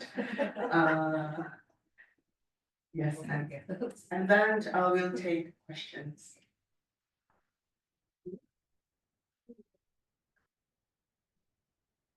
Well, thank you, all the, analyses and, points made by the discussants were really interesting and important.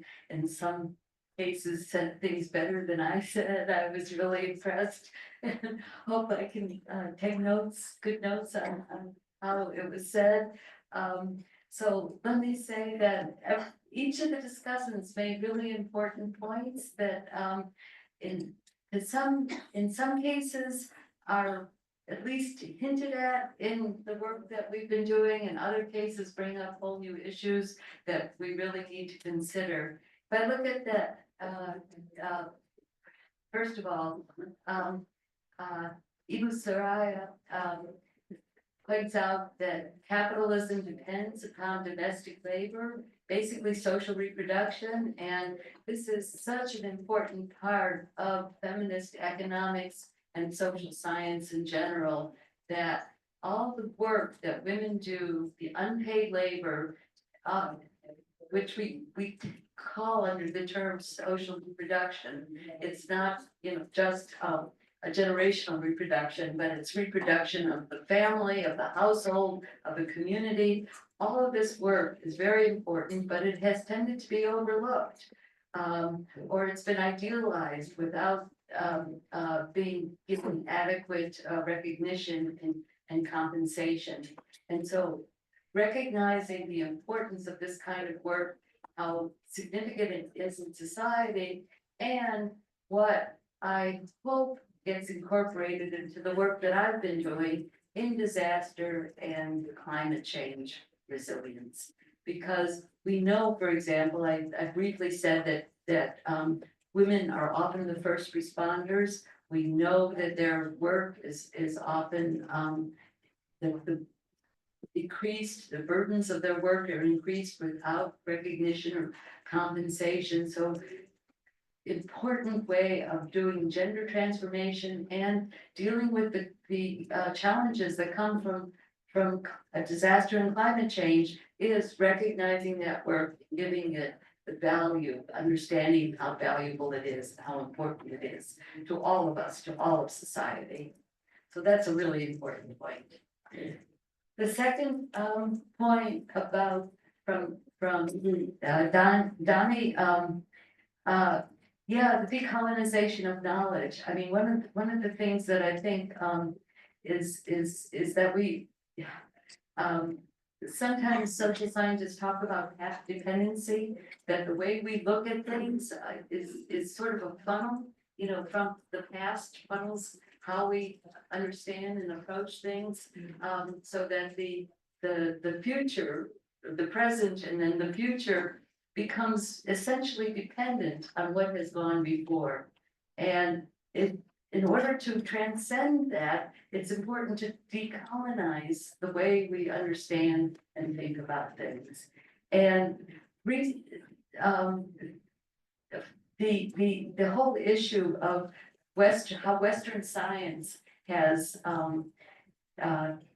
in its zeal to understand, has taken apart our understanding of systems and looked at each individual component and not being able to put it all back together in any kind of meaningful way, has really blinded us to the way systems work, the way society works, the way climate works, all of those things. And that it's really important to try to break away from those dependent positions, the way that history has created dependency, the way science has created dependency.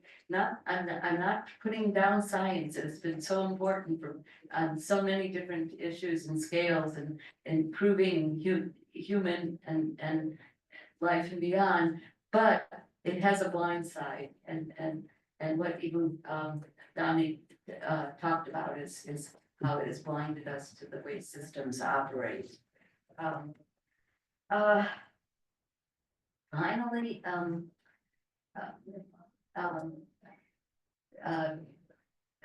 Turro talks about social movement. It's interesting, I started as a political sociologist and a social movement theorist and have moved away from that over the years, but the way, again, that's talking about how we frame our understanding and how we frame our knowledge, and then these issues are not just women's issues, they can't be segregated, but they're all of our issues. It's both women and men. It's all of society in a way that needs to be understood as a whole, as well as its component parts. So when I talk about women, I'm talking about, the problems that women have faced and how we have demeaned and acknowledged women, but it's to the benefit of everybody to give women their place in society. And I really appreciate the importance of not just being totally pessimistic, but looking at the positive side, looking at how much we have achieved and attained, and the quote from Saparinah is really inspiring. And in fact, as I hope I indicated at the beginning, and I think it's a fitting way to come around full scale, is that the work that she had done was so inspiring to so many of us who have tried to follow in her footsteps. So thank you all. It's really been important, and I hope I have decent notes so that I can think about these issues more. Okay, thank you, Anne, and also thank you for all the discussion, for an excellent presentation and a very thought-provoking also. So with that, I would like to invite audience for Q&A session. There's one already, two, there's like three. Oh, okay, probably. Okay, do we have like three? Okay, so even though the woman raised the hand last, but since this is about gender, I'll give her first. And then the man can follow. One, can you direct? Oh, yes, in the back. Yes. The second one? The second one, I think next to her. And then there's one behind the pillar on the left.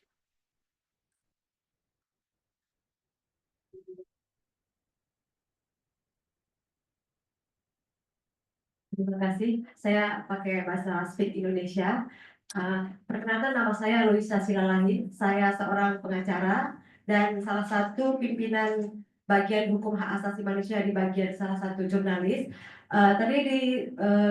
Yang saya pahami adalah tentang perubahan iklim. Saya mau bertanya kepada Profesor Emerita tadi mengenai kasus korporasi.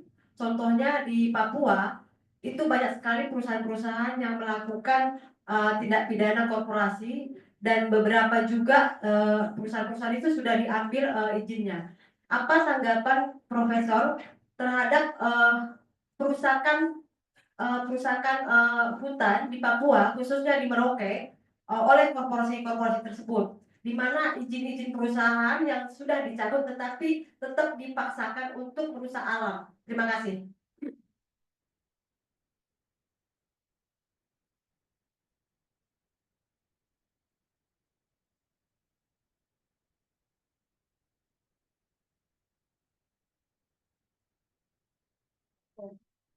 Next.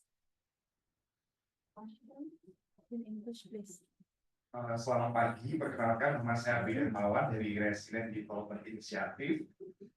Terima kasih atas paparannya. Saya jadi teringat dengan Vandana Shiva, salah satu ekofeminis dari India, yang bercerita soal maskulinitas dalam perspektif negara, di mana dengan perspektif maskulin negara berusaha mengeksploitasi sumber daya alam secara masif.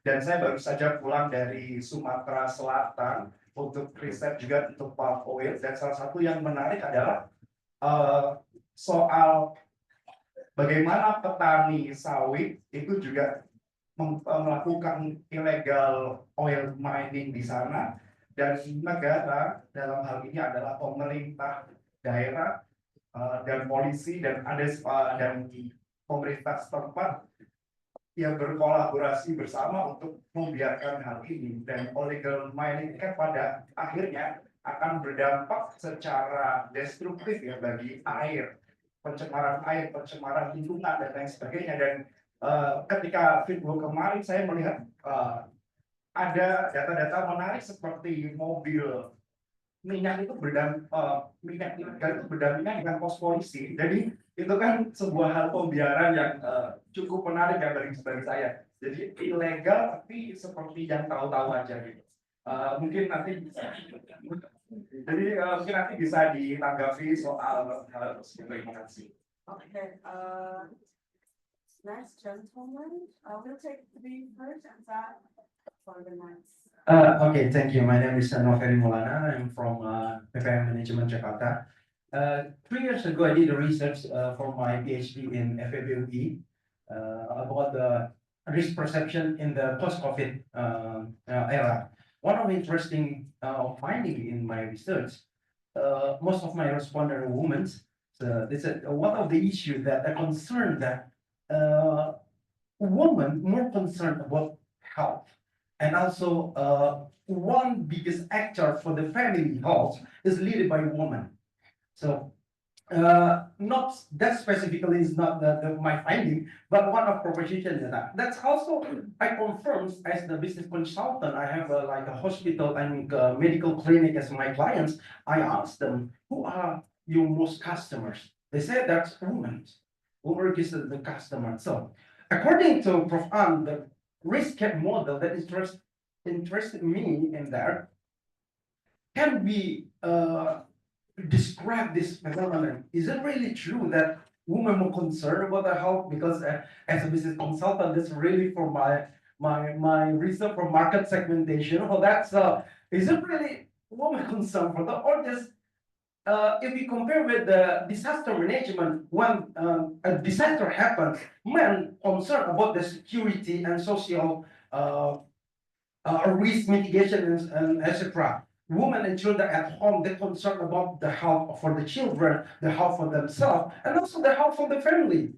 And I compare with my in my family, my wife also remind me about the medical checkup and everything that I just focus on looking for money, more money, and more money, more money. And my wife thinking about look at your blood pressure, look at your weight and another. So I'm interested about this phenomenon in detail. Is it really your schedule that can describe this in big picture? And if it's so, this is interesting for me for the market segmentation. So I will tell to my clients to focus on women on that. Thank you very much. Okay. So, and do you need me to translate or has, Yeah. okay, all right. The first question is about the case in Papua, where a lot of corporations did like illegal activities, and some of them have had their permit basically revoked. But then they kept, still doing it. And probably the question is, what is your opinion about that? And probably this is directed not only to Anne, but anyone here who wants to also tackle the question. And the second question is probably a bit similar also, is about the perspective of masculinity within the perception of a country where like a country in general is like very masculine. And so that's why its behavior in terms of exploitation of natural resources is part of that masculine identity of the country. And he mentioned about the cases in Sumatra where a lot of farmers of palm oil production, and they are also involved in a lot of illegal mining, and they basically collaborate with the police. So basically the government sort of like let it go. Yes, and so I think that's the second question. And if anyone also wants to tackle that, and then the last one is about, I guess, how to become a better consultant in terms of segmenting, whether should segment his specialty on women. Okay. Yes, shall we start with Anne, and then if anyone wants to add, Hey, I'll take a stab at answering the questions. I'm certainly not an expert on all of these issues. But I can give you my impressions. First of all, the illegal activities in Papua. I don't know much about Papua other than what I read in the newspapers. However, when I said that the last time I was in Indonesia was 10 years ago, I was in East Kalimantan, and I was there specifically on a scoping trip because we were hoping to get grant funding for looking at how gender was integrated into REDD+ forestry projects. Well, we didn't get the money, and COVID put an end to that research. But one of the things we observed was just how devastated what looked on the surface like pristine forest areas in Kalimantan had been really degraded by palm oil plantations, by huge mining operations. A lot of it you couldn't see from the ground, but when you flew over, you got to see just how bad it all had been. And when we went to rural villages to talk about what was happening to gender, we never were able to talk to the women. The women, we were told they were always busy at work. They couldn't come talk to us. Ended up feeling very discouraged. So I suspect that a lot of what is true of East Kalimantan, what we found in East Kalimantan, is probably true, and maybe then some of Papua. And how you counter it, well, it's not going to come from top down or the outside. It's partly going to come from the bottom up, but often the bottom up needs help from the outside. It has to be sort of a meeting of the two. But wiser people than I am have struggled with how you make that happen.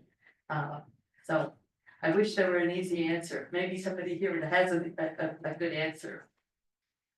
Second question about masculinity, so I study gender in women particularly, but as I tried to show, there's a continuum between women and men. Sorry, my voice is starting to go.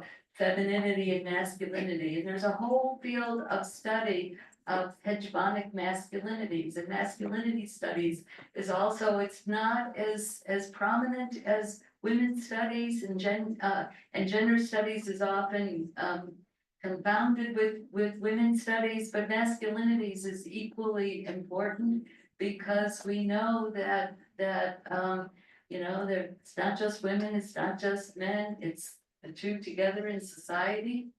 a lot of societies, current societies have defined women's roles as subordinate to men's roles.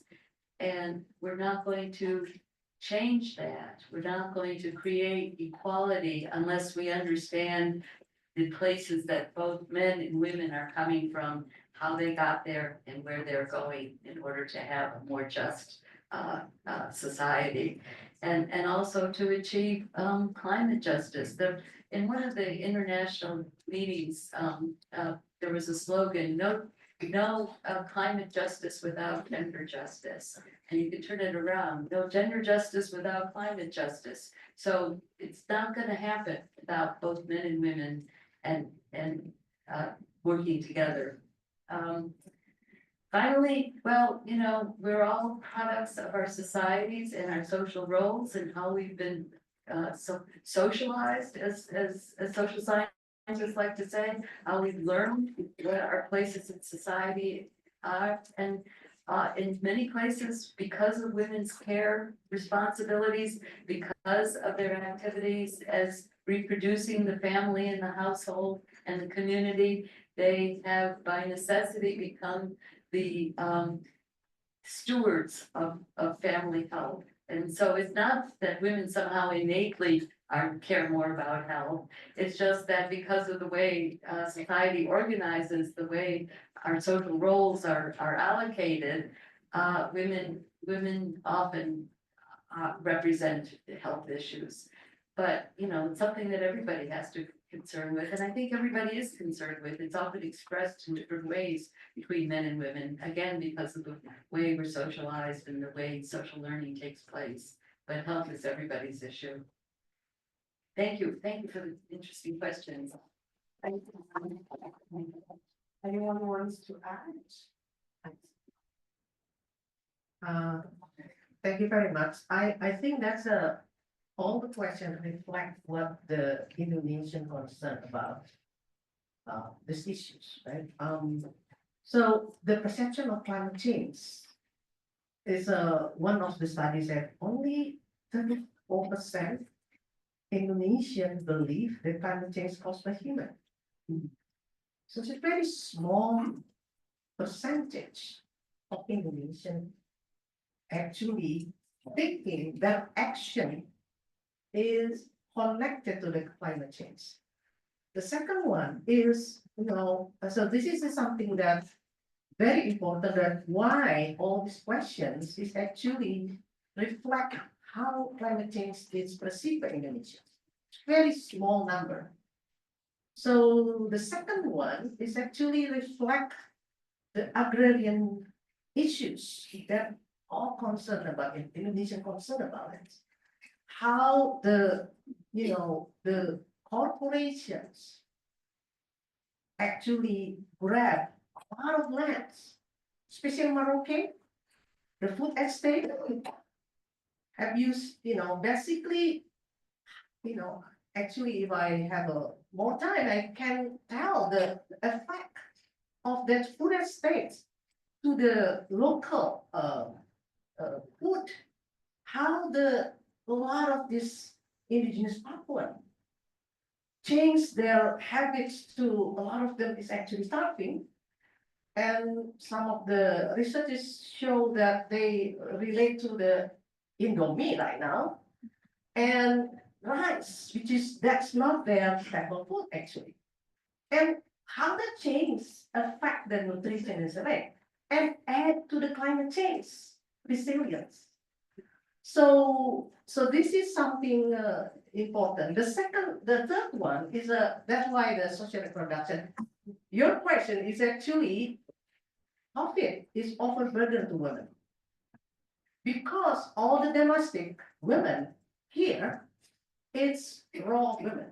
I'm not generalize that, but majority, it still say all the domestic taking care of care and health and things like that is the burden of women.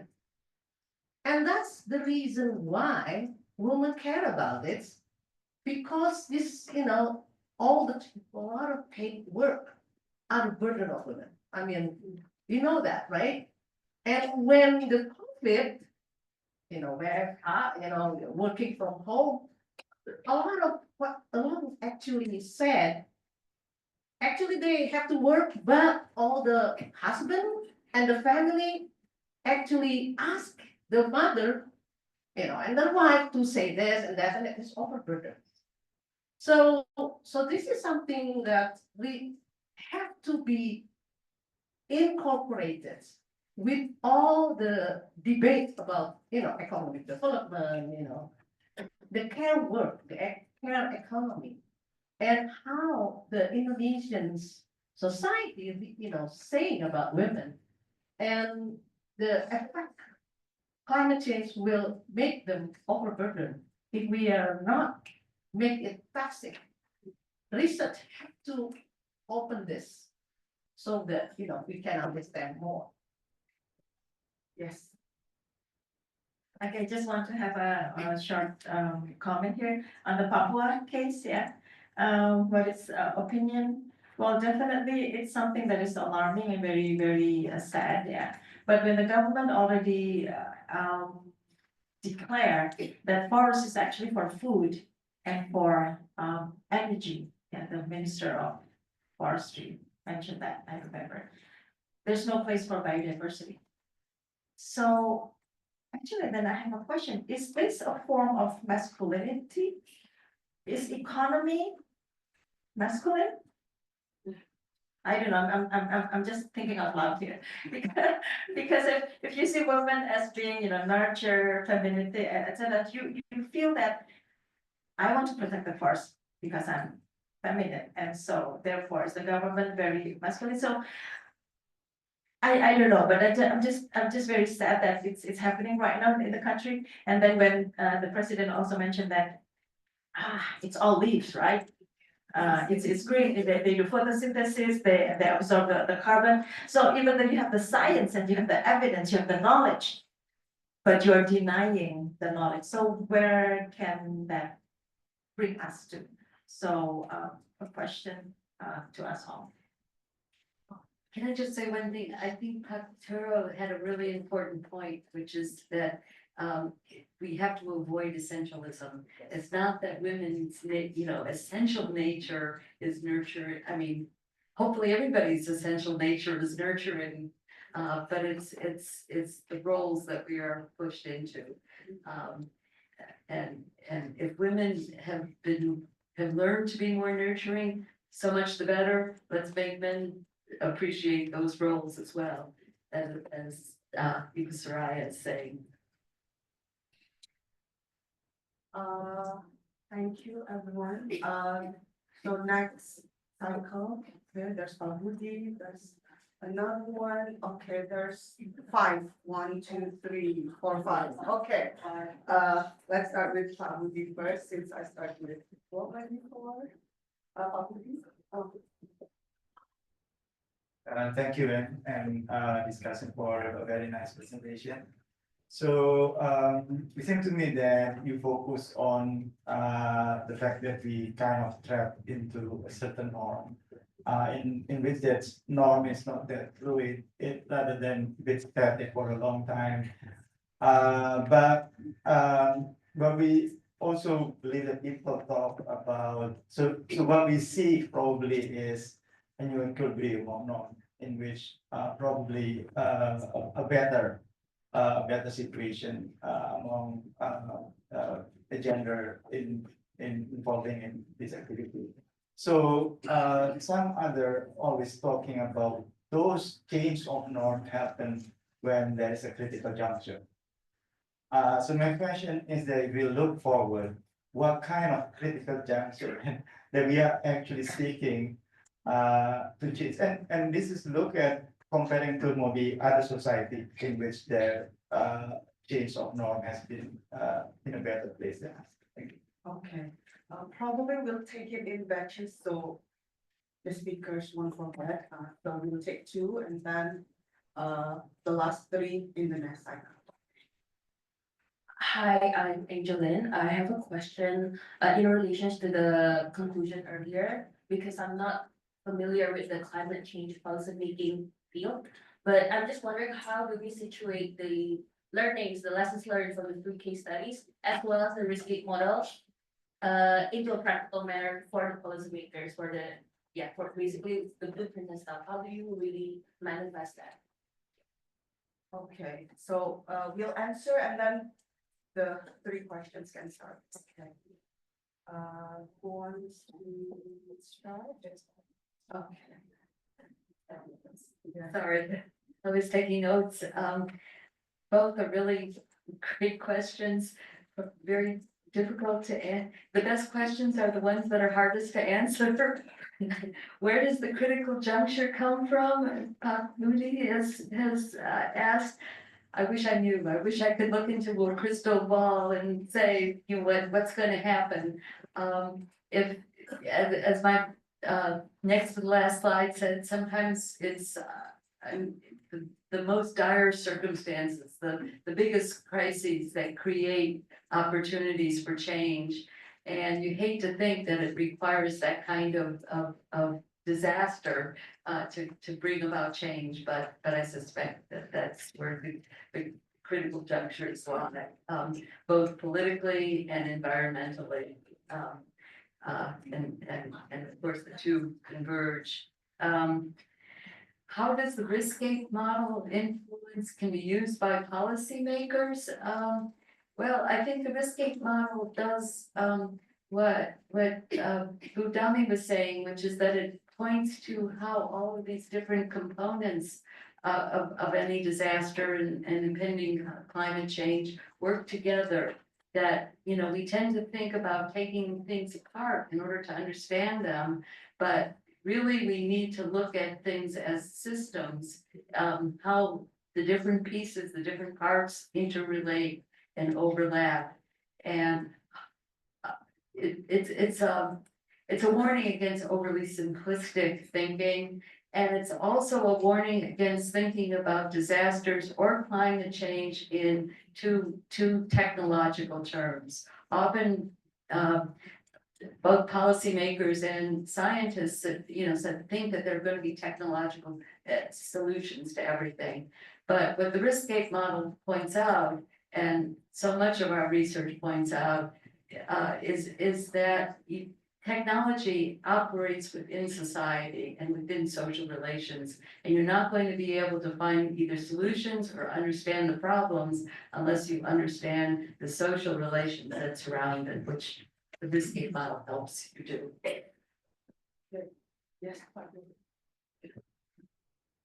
I would like to answer Pak Budy. The 3 models that I presented before is actually not coming only from one tradition. Those really 3 different traditions, in social movements. So in order to happen, you ask what is the critical junction? Actually, if we look from the political opportunity perspective, it already happened during COVID, for instance, or Aceh, but it didn't change anything. So I have actually a paper that in order to really change, probably we need to use the 3 of them have to happen. That is, there's an opportunity, there is some kind of framing that make people, oh yeah, I agree with that. And there's some organization, because otherwise it will only be an idea, but nobody change or move or do anything. At the same time, also as because my other area is general economy, I start to think that social change actually did not happen to people, but happened when a new generation coming. So it's slow because people like in old adage, you cannot teach old dog trick, new trick. Because people already have a very firm ideas about their values, about their thought, what they think as good, bad, and ugly. And they don't really easily change. But when there's something, some new generation coming, they already have different education, they have different experience because of the COVID, perhaps. Then it might have a different social change. We usually, when we talk about generation, we talk about generation X, Y, Z, and everything, which actually are coming from American experience. And well, we did research on that. We already presented once in a cafe. That actually, if we look at Indonesian experience, it's very closely related to the political era. So like old order, new order, formation and stuff. So perhaps if we want to see change, we will also see when this, I don't know, people call it alpha generation, but I would probably call it COVID generation, comes to be adult, and we will see whether there's actually some changes in it.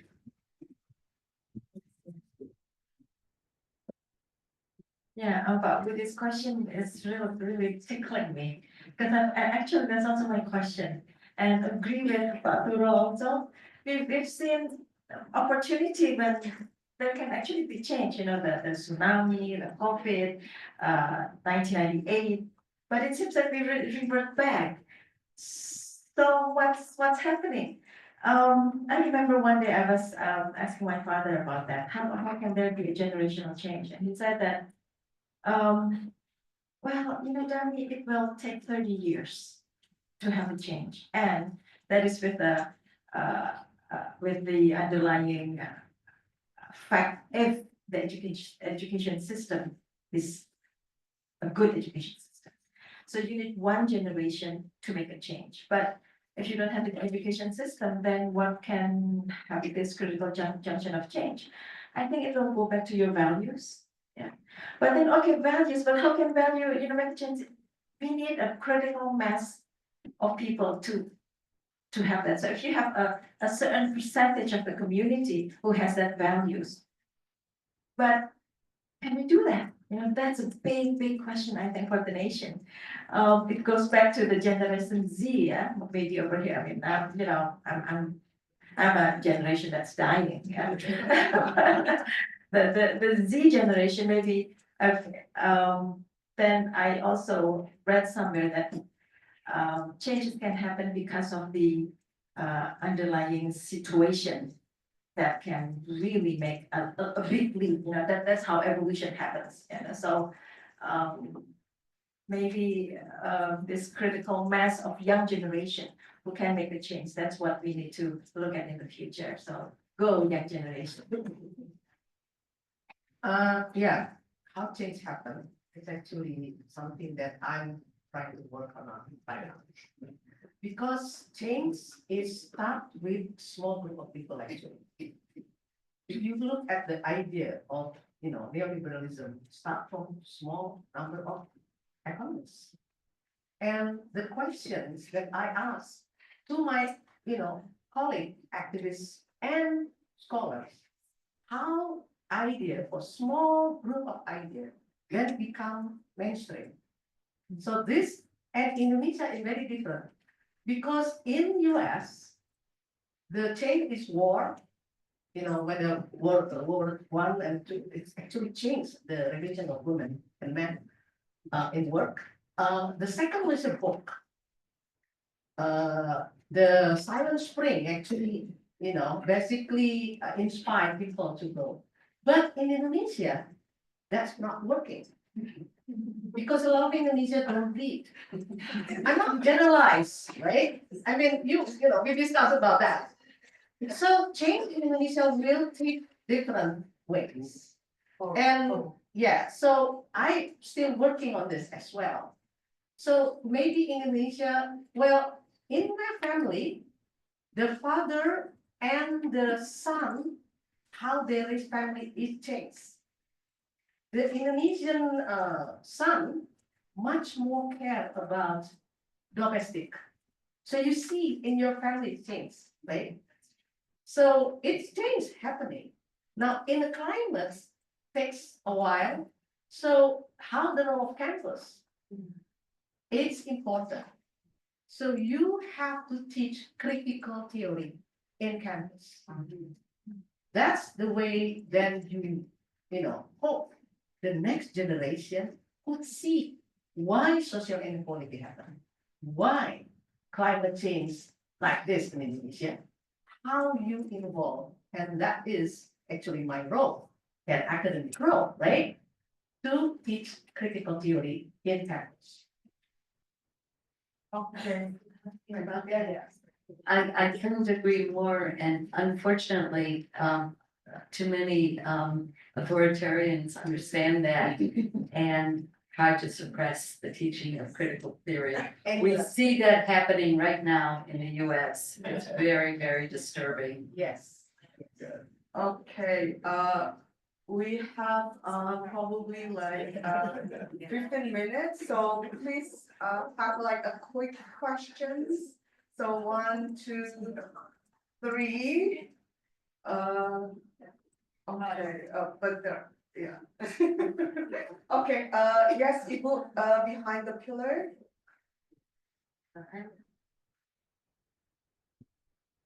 Wait, the Ibu yang berkerudung hijau. Yes.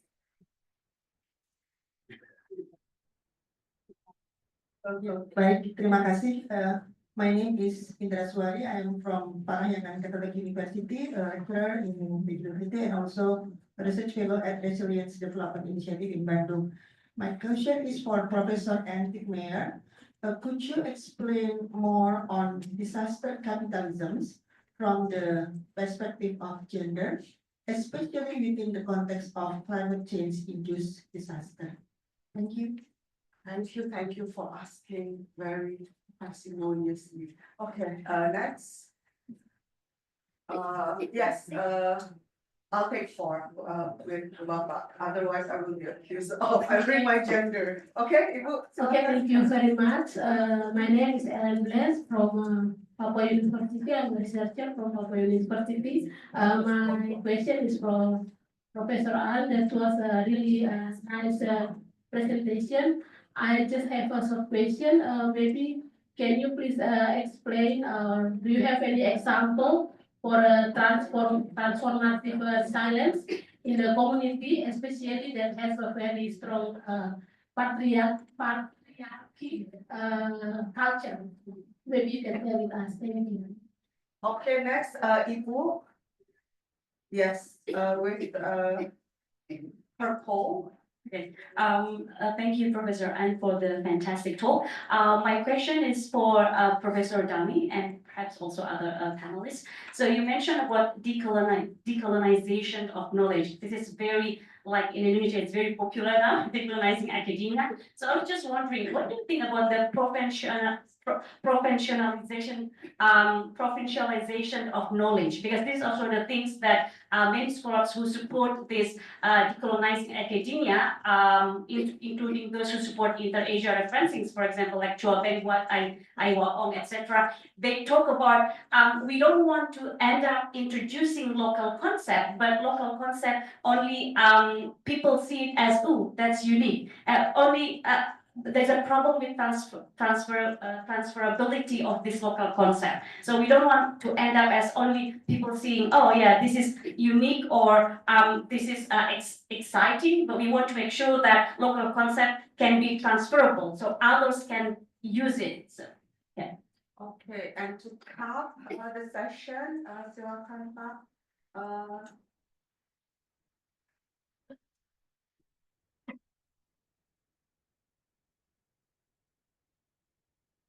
Thank you. This will be just a short question to Professor Ann. Thank you for your very interesting presentation. So, sorry, I need to introduce myself. So, my name is Krishna Pribadi.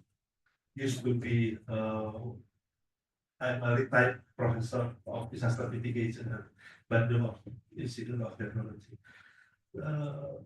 Interested in the issue of the risk gap, gender risk gap. Unfortunately, in Indonesia, as you mentioned in Aceh, for example, the data collection information related to the impact of the disaster is mostly demographic and not gender. And it's not only in Aceh, actually it happened until now. The collection of disaster impact on all the country, all this, because so we don't have any clue actually on how genders are impacted and how they can be optimized in the recovery work, for example. So my question is how to improve the situations, because disaster impact data usually collected by governments at the local level, both up to the national level. So need to a suggestion how we can improve this situation. Okay, and you can start, or do you want to break and we'll talk? Yeah, I can go ahead. First of all, the question about disaster capitalism. Basically, disaster, because it's so destructive, creates enormous opportunities for profit. And when there is large-scale disasters, often profit-seeking entities, often capital interests, corporate interests from outside the area come in to take advantage of the situation. Rebuilding involves enormous sums of money. Often it means acquisition of property that people on the ground, people in the area that has been hit by disaster can no longer afford to maintain. And so it's an opportunity for land grabs, for getting, profiting from whatever assistance is available, as opposed to the local residents who experienced the disaster, and to basically seek all sorts of ways of making a profit out of the disaster itself. There's been a lot of work. Naomi Klein has written about a book about it.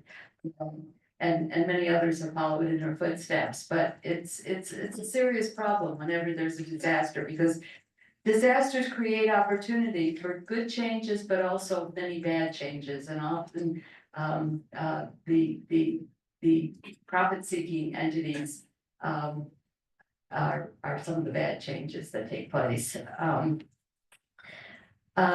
Let's see. Are there examples of transformative resilience? Well, that's a good question. That's a really hard question. Certainly there are examples in process. When we were doing research in Bantul after the earthquake, one of the things that was really interesting was that there was efforts to create not just to rebuild looking backwards, to recreate people's losses, but also looking forward to more sustainable forms of reconstruction. So to the extent that any location can come up with sustainability for the future, is an example of what transformative resilience would look like. But coming up with good examples is a lot harder, and I'm certainly not an expert on all the different places that have experienced disaster and managed and also what, you have to look at these as changing processes over time. So what may look transformative at the moment may turn out not to be, and vice versa. What seems to be just sort of patching together things may ultimately turn out to be much more far-reaching and much more of a change than initially appears. So I'm sort of avoiding directly answering the question of examples, but giving the kind of considerations that go into it. And the last question about the demography of riskscapes. Yeah, I'm also trained as a demographer. And I started out as a quantitative sociologist, in which I was very much into all the latest quantitative techniques for social modeling. And over time, first of all, not being, to be honest about it, it became too much of an effort to keep up with all the latest developments. But also what I learned over time is that as important as quantitative approaches and demographic approaches are, and certainly demography has a huge amount to inform us about everything, you know, including disaster, but not limited to disasters, obviously. But they don't get at the underlying issues and the underlying causes and the underlying understandings. And that's where qualitative methods come in, because they can explore in depth. And that's what we discovered working on disaster sites, that if you really start digging deeper and you listen to people's stories, you observe how they interact and what happens to them, then you learn much more. You know, you need both kinds of knowledge, I guess, is what's important. But certainly you cannot dismiss the importance of qualitative methods, because that tells you much about how the underlying situation operates and how systems work, how to put together the different component parts. Okay, for terima kasih banyak untuk pertanyaannya. Thank you so much for the question. I think knowledge has a very socio-cultural, ecological context. Yeah. That's why when we see, you know, like when we plant padi sawah, yeah, it was born in, you know, tropical area in Java. And the Japanese are very good at planting rice with a paddy rice system. But then when you go to Kalimantan, they don't have that because they're more paddy gugu, because they're not used to sawah. And then, so if we look at, for instance, the Green Revolution is a classic example of how the knowledge from the West was being taken to increase the rice production without understanding the socio-cultural, ecological context. Yeah, so they have three things in Green Revolution. This is the seed, this is the pesticide, and this is the pupuk, fertilizer. No matter what the soil is like, just use this amount of fertilizer. And at the time, the science was that, you know, we believe that that is the way to go. But after several years of Green Revolution, then we see so much, many disaster, past explosion, soil fertility went down. Then we learned that, oh, okay, it was a mistake. So I think it's important to take what we can take, but we always need to understand what is the socio-cultural, ecological context. From the Western, even from the Eastern, and we bring it to the, it's the same thing. So we always need, like what you said about transferability, we need to understand what can be transferred and what is not. So that's why I think knowledge and science, etc., it will always need to be re-evaluated at the local level. And maybe this is where we are a bit missing. I mean, let's for instance, when the Dutch came, what they did to Indonesia is that they took this rubber, coffee, and those are not from Indonesia, those are from the New World. And then they open up a whole land, and then they make a big plantation. So traditionally, Indonesian farmers, we are small-scale farmers. We have tumpang sari, what is tumpang sari? Multiple cropping, you know, that's the traditional way. But then because of the colonization, they changed the agriculture in Indonesia. So that's another example. So you are right, provincialization. It's very important. We know the social context and what we take from the outside, and how the local to the outside is also always need to reevaluate, and what what can we take and what we should not take.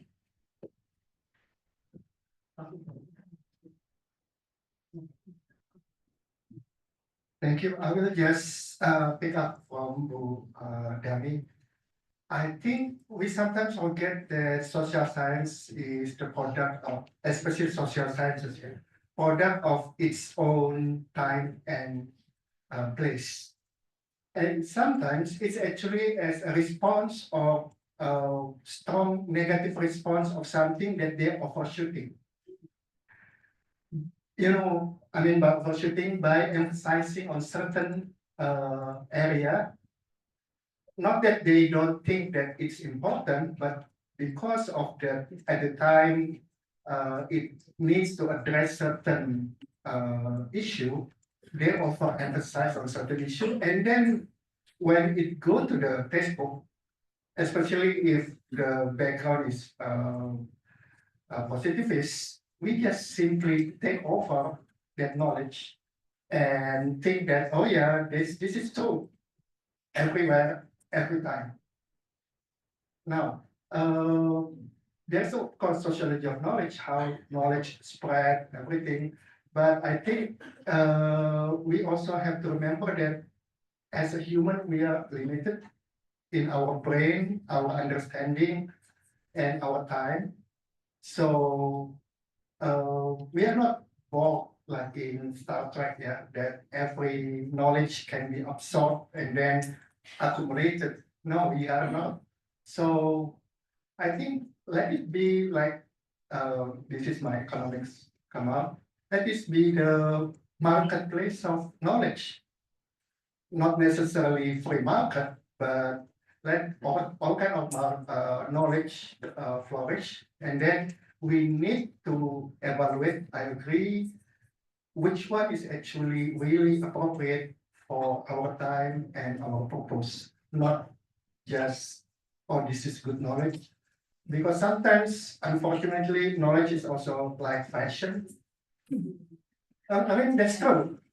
Especially in method and everything, like you said, oh, this method is actually the newer one, and then everybody use that method, or everybody use that approach, which not necessarily actually good. And then they forget about the old one, which actually perhaps answer the question, address the question, but because they thought it's already obsolete. Who talk about Weber today? Actually, Weber's talk about a lot of things. We talk about Marx today. Marx talk about a lot of things. But people think, oh no, let's go with the newer social sciences. And then we just go nowhere because we forgot where those ideas coming from. Thank you. Okay, with that, just one. I think the most important, I think it's a very interesting about knowledge as a social construct, right? That we all think about. That means you have to understand what the knowledge comes from, who construct and for what purpose, right? So I think the most important thing is the debate that has to be from different disciplines. You cannot, so technical, so in Indonesia, it's still very limited. And that's why I'm very glad to be invited here, because then I can meet a lot of economics, which is, Economics too. right, and we are social science, right? And from ITD, as well, So this is something, interdisciplinary has to talk, because, I agree, not certain knowledge, so knowledge has to be reflective, what assumption behind and what is missed if we use a certain method. That's what Anne said. We cannot develop only survey. We have to also, asking them, participatory observation, which is anthropologists, related with that. And that is what we need, actually, not saying, this is the best, this is the, So I think that's what I think needed in Indonesia. If I could just add a brief comment about that, I think you're right, it's so important, but it's also so difficult. Yes. The Alaska research I was referring to was multidisciplinary, transdisciplinary, all those kinds of things. And still, with all of our really concerted efforts, we found it very difficult to actually integrate the different perspectives. Okay, any last one? Okay, with that, I would like to thank let's thank all of our speakers. And I will end today's session with one thing that sort of like struck me, and I think a good cap to today's session, that is, there is no climate justice without gender justice, and you can switch it, that there is no gender justice without climate justice. So hopefully this will spark more interest in this topic, and especially for the next generation, Gen Z Alpha or whatever comes. Okay. Thank you, everyone. With that, I would like to close this session, and oh yes, I'll give it the session back to our with our MSc. Let's give a big applause to Professor Ann, Dr. Milda, and our esteemed discussants. You can just stay. You can stay. They can stay.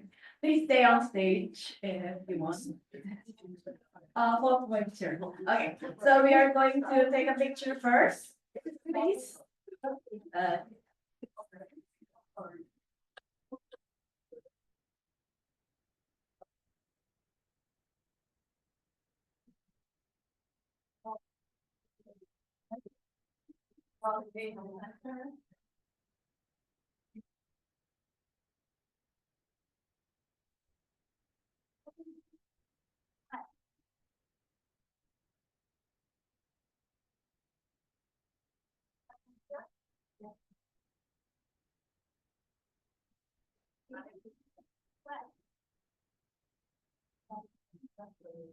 We would also like to invite Pak Indo, also Pak Budy, and also Ibu Yana.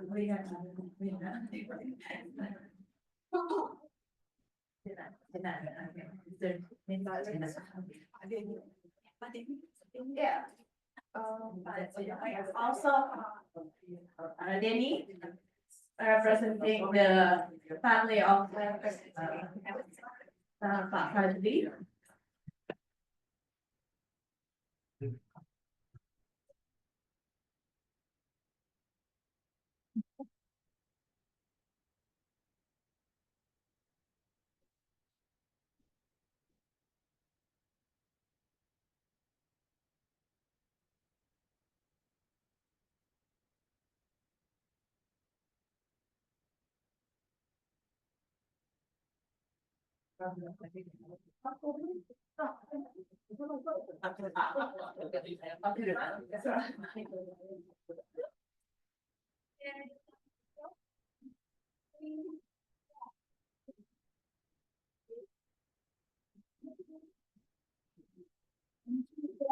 Professor Ann, Dr. Turro, Professor Damayanti, and Dr. Suraya for a rich and thought-provoking discussion. This discussion emphasized the importance of looking back as we move forward. And now, ladies and gentlemen, that concludes this year's 19th Sadli Lecture. We extend our heartfelt appreciation to Professor Ann Tickamyer, our session chair and discussants, as well as our partners and collaborators for their invaluable contributions and